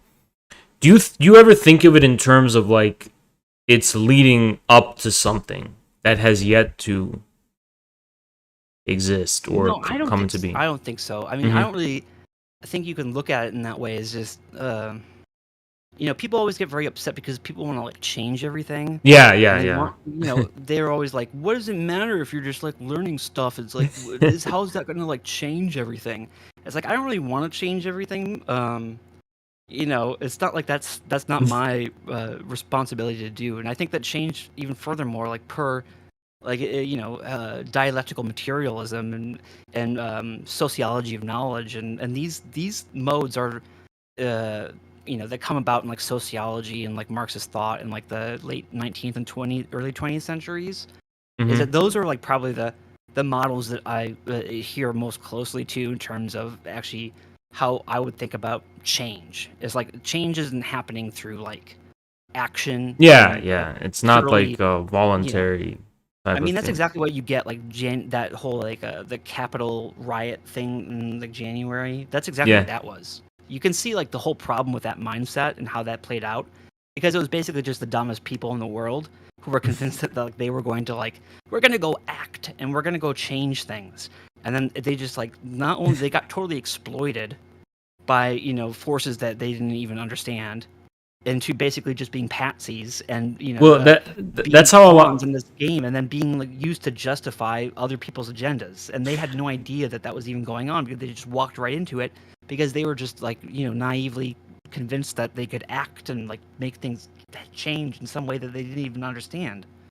Well, a lot of people oftentimes will reproach me, and they'll just be like, what is your plan? What are you going to do? Like, what change? You know, it's like people are really looking at it the wrong way in the first place. Like, real change does not happen by means of someone with a plan. You know what I mean? If that makes I mean, sense. even if you're going to go change like politically anything, like even if you could do that, like that's not going to actually change any spiritual or like subjective qualities of modernity, right? Even if you could, Yeah. if you were empowered to go and like be the speaker of the house for a day or something, like what would you actually fucking do? Like nothing. Like there's nothing you can actually do to that. It's a process where people are getting very confused about two separate things, where they think that politics is, the mechanism through which, social harmony and community and truth and beauty and all these they think that politics is what controls that, but it doesn't. And that's the illusion that people follow that misleads them into, acting like idiots about, these stupid pretend political debates all the time. So you get this whole thousands of people on the internet and all these stupid bread tube people, who are pursuing this. They're having these stupid debates thinking that they can make exactly that kind of change politically if they just have the right ideology. But the whole thing about ideology is fake. Ideology is inherently an illusion. It mystifies the actual underlying material relationships of things. Ideology is not something you want to have. You should not want to have ideology. You should be using a critical, methodology, like critique in the true sense to, dispel these illusions of ideology. Because that's the whole, that's what Marxism is. I don't understand. Because to me, that's just so simple. What if you go read the German ideology? It's like, what's not to understand? But then to get into all these debates and stupid shit that people are talking about online, it's like they think that ideology is just like this thing that you have to have the perfect ideology, and if you just move your opinions around and make sure that your opinion about this racial issue is the socially correct one, and this economic issue is more correct, and you can just tweak it all, and then you have the perfect ideology, and if you do that, then you've saved the world or something. It's like it's nonsense. Yeah, I mean, the bread tube phenomena is interesting because you can also tell that it has exhausted. I mean, it is on the decline already because Biden was elected and the era of Trump is over, right? So their whole kind of reason for existing is gone.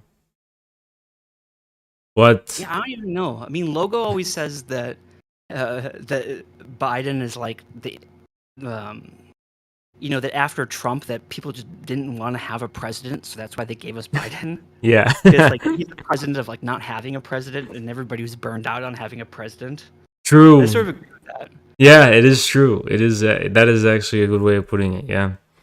Because Um. I always feel like he barely even exists to me. So Yeah. I mean, I definitely don't notice his existence often, but no, I think yeah, an interesting thing is that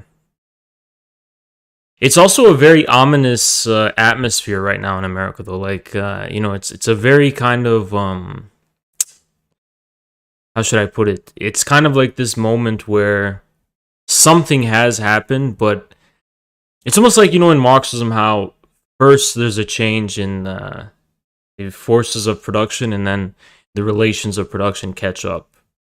And it's kind of like that, or there's a change in the base and then the superstructure doesn't catch up yet. And it's kind of what happened in America. Like, I feel like that's what the discourse is really. That's its purpose, yeah. right? Is order to keep the public perception in step with that change, right?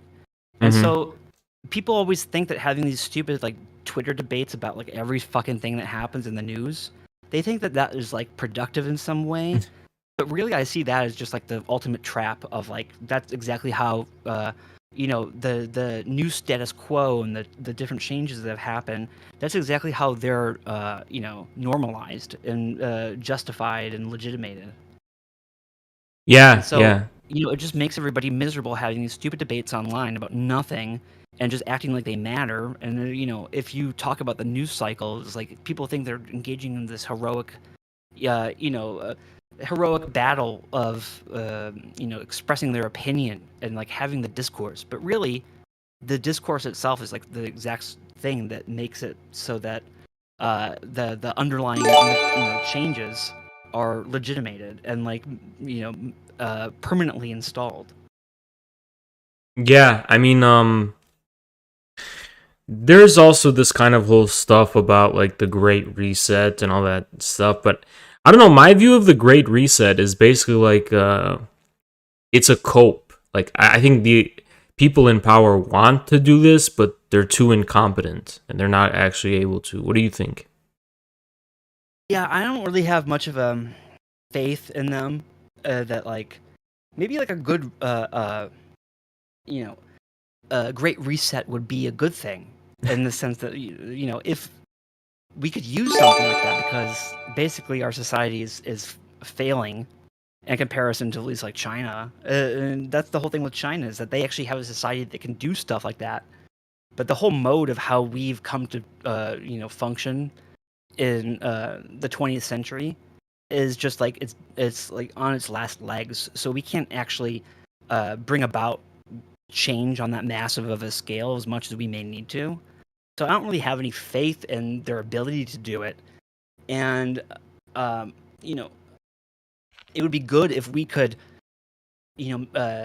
make change like that under a new mode of culture or something that could coordinate society in like a more just way, and bring about a way to address like some of our most pressing issues and the things that actually matter the most. But we're not going to do that as long as like people are having online debates and stuff and living in this fantasy world. And like we can't really rely on our elites or whatever to lead us, because they're all incompetent, and it's just like it's a total shit show. So I have like no faith in it at all. Like I'm not holding my breath for anything.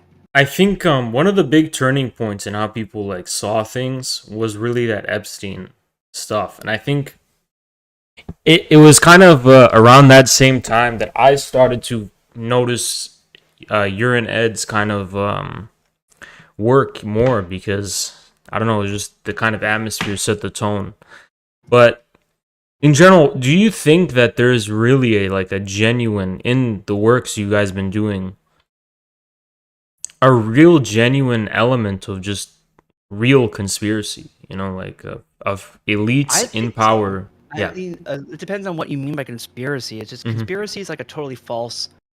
The way that people, the concept of conspiracy that they use is like the idea of the cabal, right? Yeah. It's like this idea that there's like a room where like the most powerful people are, and that they're a secret society, and that they are planning things out and making a plan for everything, and that they are all then going and doing their part of the plan, and that it's going to have this big effect. But I don't, that's not the only way that you could describe how a conspiracy works. But that's what everybody means by the word conspiracy. Right, yeah. But like, even the idea of a secret society or a conspiracy, that's like a sociological construction, right? And one thing that, if you want to go read, you can go read The Secret Society, right, by these earlier like sociologists. Is that if you go back to like the 19th century, Max Weber's friend was this sociologist who like wrote this. God, what's his name? Now I'm getting like my throat's getting dry here. I've got Steve here, but what's his name? Let me just look it up. What is that?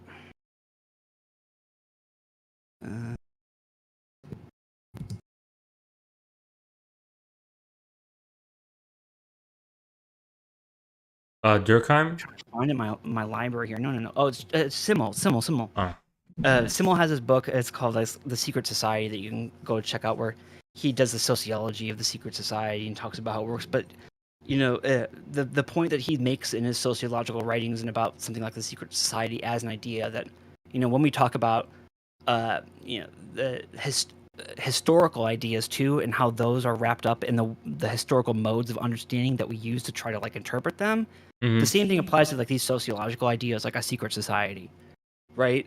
And Mm-hmm. so, we need kind of like a post cabal view or model of a conspiracy, and that's kind of like what I feel me and Ed do more on on our show, is that we try to like go in more into that direction of actually like decoding like sociologically, like the social relationships and structures that are working to carry out these so-called conspiracies. They're not really conspiracies. It's just that it's a way of coordinating between all these top businessmen, the Rockefellers and the Whitney family and stuff, that is causing them to come together. It's not like they have a bad idea Mm-hmm. in their minds. It's like, these guys aren't evil geniuses. They're not supervillains. It's not like James Bond, where they have a self-consciously evil conception of like what they want to do, and they're sitting down in a room and they're saying like, we want to control everything and we're going to like enslave humanity, blah blah blah. Is that they Yeah. actually think that they're acting in like a very good way on behalf of the world, and that they're trying to like promote international trade, and they're trying to promote like monetary unions, and that their belief, and this comes from like World War One, right, is that their belief is that in the interwar years, and that at the end of World War One, you had the Paris peace conferences fail, and you had the League of Nations fail, and that the Great Depression happened. And then how did people respond to the Great Depression? All these different nations, they put tariffs into place, right? And those tariffs, that economic protectionism, it collapsed world trade. And so all of these national domestic businesses in all these different countries, is that they couldn't export the goods that they made anymore. So they had to like lay all their workers off, and then that caused the Great Depression, and then that led to World War II, because the whole interwar economic order broke down. And so when you get into the post-war era of like then Bretton Woods and the United Nations and the World Bank, that is all targeted at basically preventing that from happening again, right? So in their minds, the people who are like these world federalists who are trying to, control everything and like manage the whole world, is that they're doing that in this, through these economic institutions, through this program of development, right? And they're going to make World Bank loans to third world undeveloped countries that are going to allow those countries to develop economically, and that wages are going to go up in those countries as a result, and that jobs are going to be created, and that those countries are going to become more politically stable, and that the education systems in those countries are going to improve, and that like they have this whole theory about how all these things are going to stack up on top of one another, and that the world market is going to be a vehicle of like world peace. And so in like the minds of like these different people like Nelson Rockefeller or whatever, is that they see themselves as pursuing this goal, and they see it as a good thing. And I think even if you talk to like a lot of normal people who that they would probably agree with a lot of aspects of this, like uncritically, is that they would say like, it's good for economic development to happen in third world nations, and even like a lot of the Democratic Party rhetoric and like NGOs and all this stuff is that's what it was all designed to do. So that's like in my mind what the conspiracy is, but it's not like a secret conspiracy. It's like very public, it's very open, and like this agenda is totally fully stated by the people who believe in it. So like, why is Hillary Clinton like? Is she like an evil schemer behind the in some closed boardroom with her little people, and she's like scheming out how to gain control? It's like, I don't really think so. I mean, I think that she's like personally just like a shitty person, but I think in her mind that like she believes that she's carrying forward international peace, and that this is what America is designed to do. In her mind, it's not like America. The point of America is to preserve this whole structure, right? And if you preserve that structure, that's good for America, because America, historically, like since the end of World War II, is on top of that structure and benefits the most from it, because it's like the enforcer of that structure. So in her mind, like pursuing this agenda of like globalism and stuff, like as opposed to what people on the right think, they imagine her as like scheming, and she's like, I wanted to destroy America in exchange for this globalism. Yeah. But that's not how it is at all. Like she's pursuing globalism because that's like the policy that's best for the United States historically. And it makes sense. It's like, and it really makes sense that how things work is that you have a very vague, floating, good aim, and the apparent pursuing of which is what reveals all of the material and objective contradictions.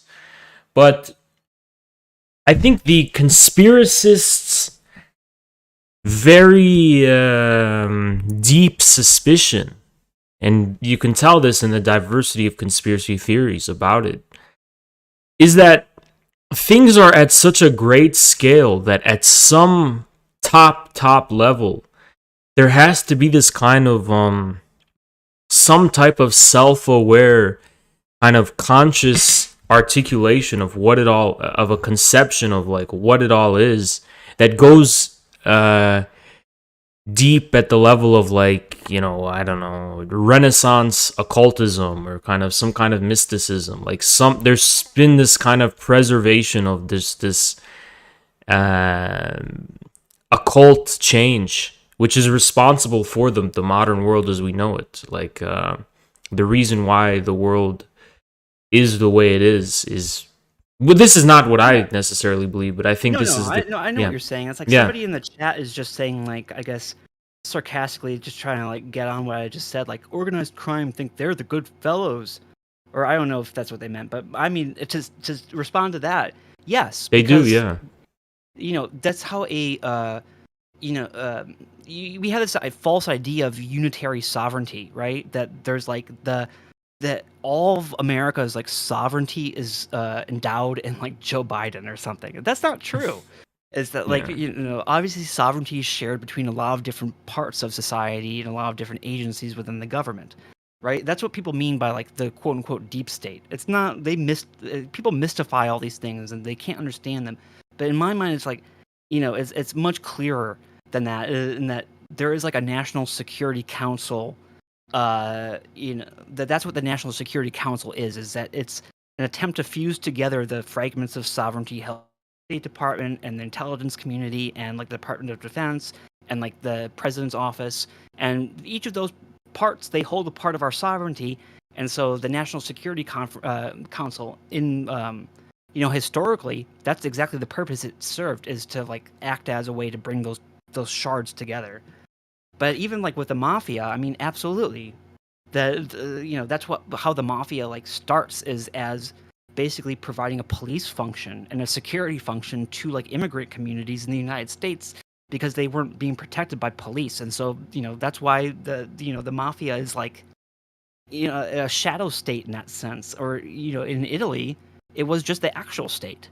I mean, it's not necessarily just like Scarface or whatever, going back to like the early 20th century. I mean, really, it's like this was the state of the immigrant communities that was like imposing justice and like maintaining order in like these marginal communities that weren't, that were ignored by the police and justice systems. Yeah, they did see themselves as something good. Do you yourself ever suspect, like, because I know you just take in so much information. Do you? Because this is really what this is like what is people want to hear, right? Not necessarily what's true, but it's just like what people find so interesting. Is like, do you suspect any kind of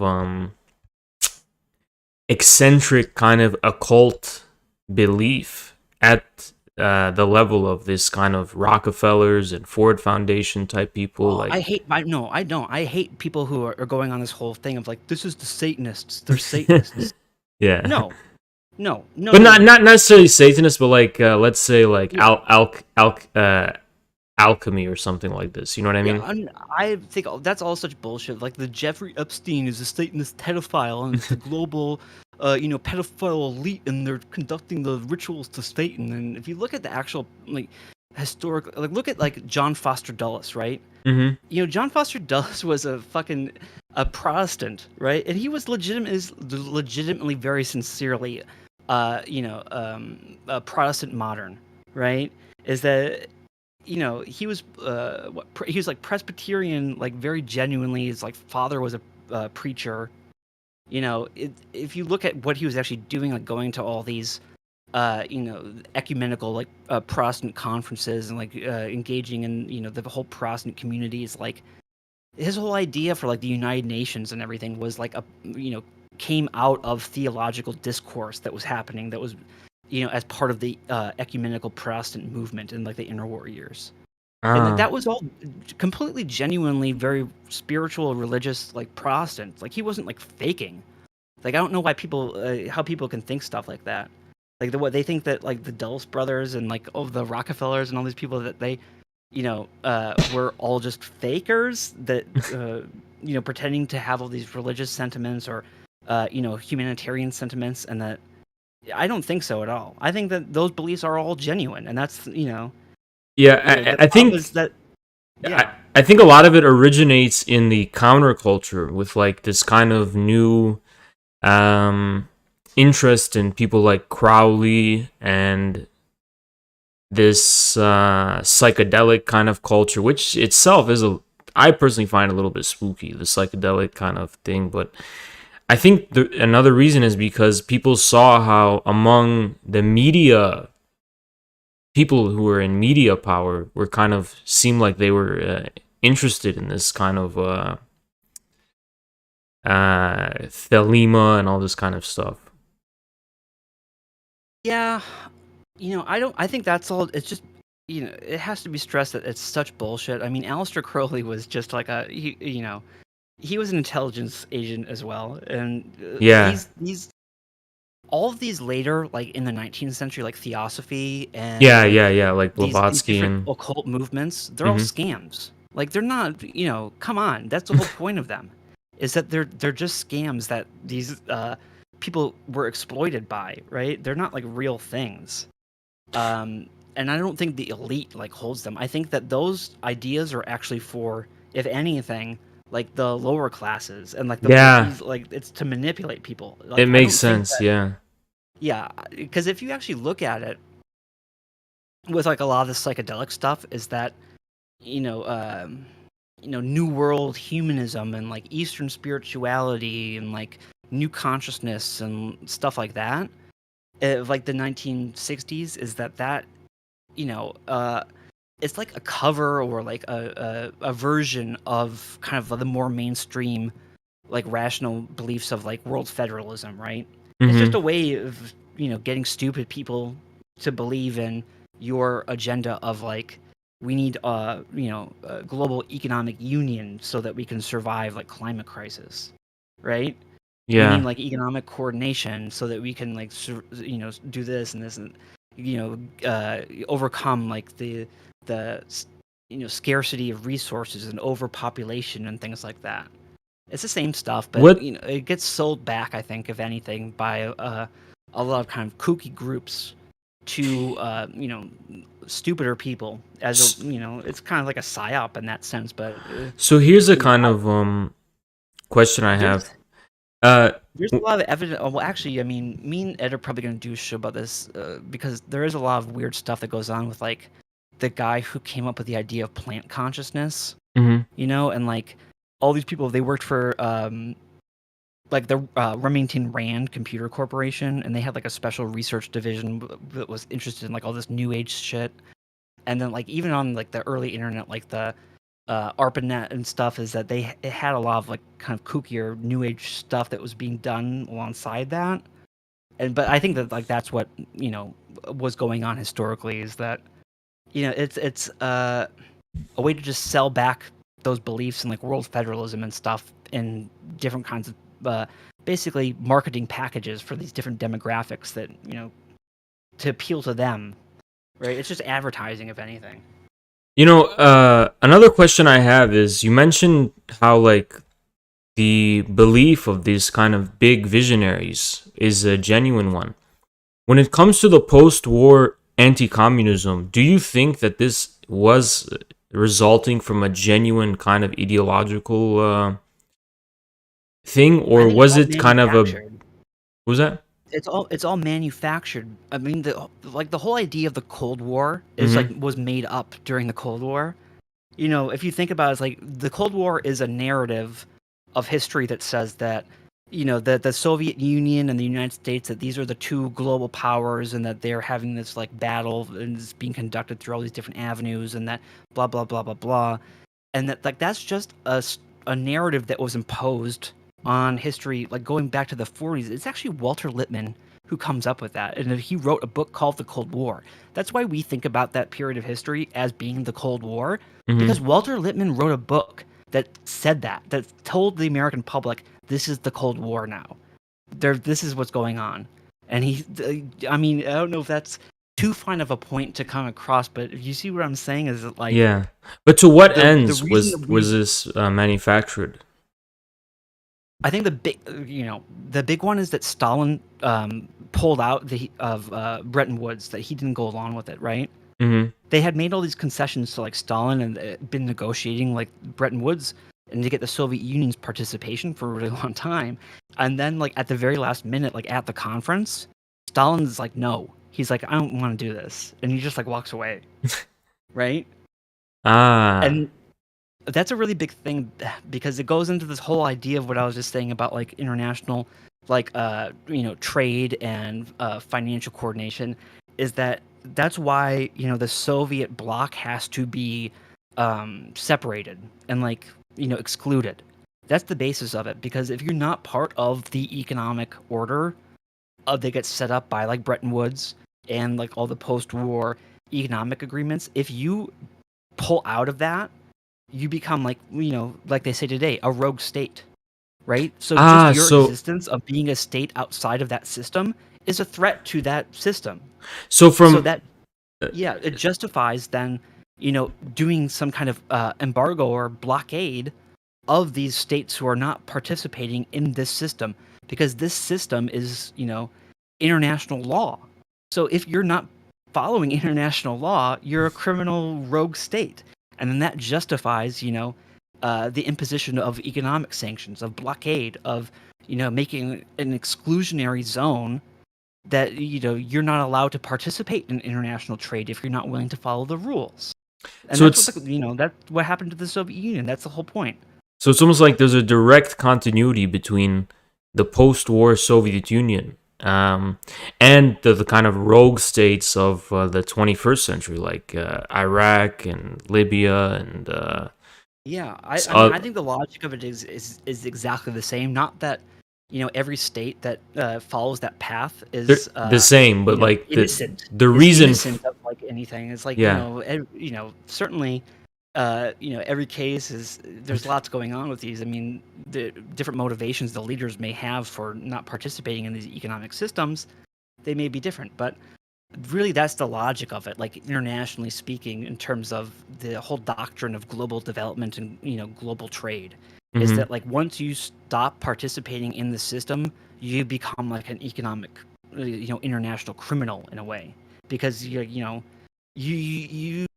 can't participate in this free trade of the world without following these agreements that the whole world, signed on to, right? Where America is, governing this world trade system, and the dollar is the reserve currency. And if you don't follow that, you're a threat to that. You're like, you're a fugitive. I remember one of the last speeches Stalin gave was basically like the old banner of kind of bourgeois rights, of like free speech and all that kind of, has been set aside and trampled on. And it's kind of true also in terms of this rise of the Bretton Woods era, where it's like the old kind of paradigm, I guess. I don't know actually if it's really old, of like national sovereignty and self-determination and kind of rights is completely trampled over. And it's like countries are forcefully integrated into this global system. That's why Libya was bombed by Obama. Yeah. Yeah, I mean... But I mean, I'm sorry to cut you off. I tried to message you on Discord here on the side. Sorry. I gotta start wrapping up. Okay. Sorry about that. I didn't have Discord. No, it's okay. Oh yeah. No. I really enjoy talking. I really enjoy talking to you, man. I don't want to cut short, but I got a couple of things I gotta. Oh yeah. I understand. Thank you so much for coming on. It was really an honor, and hopefully the next time you come on, we'll have Ed as well. Yeah, I would love Sure. that too. I'll be happy to do it again. And thanks a lot to you. I mean, I really appreciated the opportunity to come talk to you and talk about shit that is a little bit more interesting. So Yeah. than everyone else is talking about. So thanks a lot, man. Thanks. Genuinely, it was great fun. Great, man. Okay. I'll see you around. You too. Have a great one. You too. Thanks.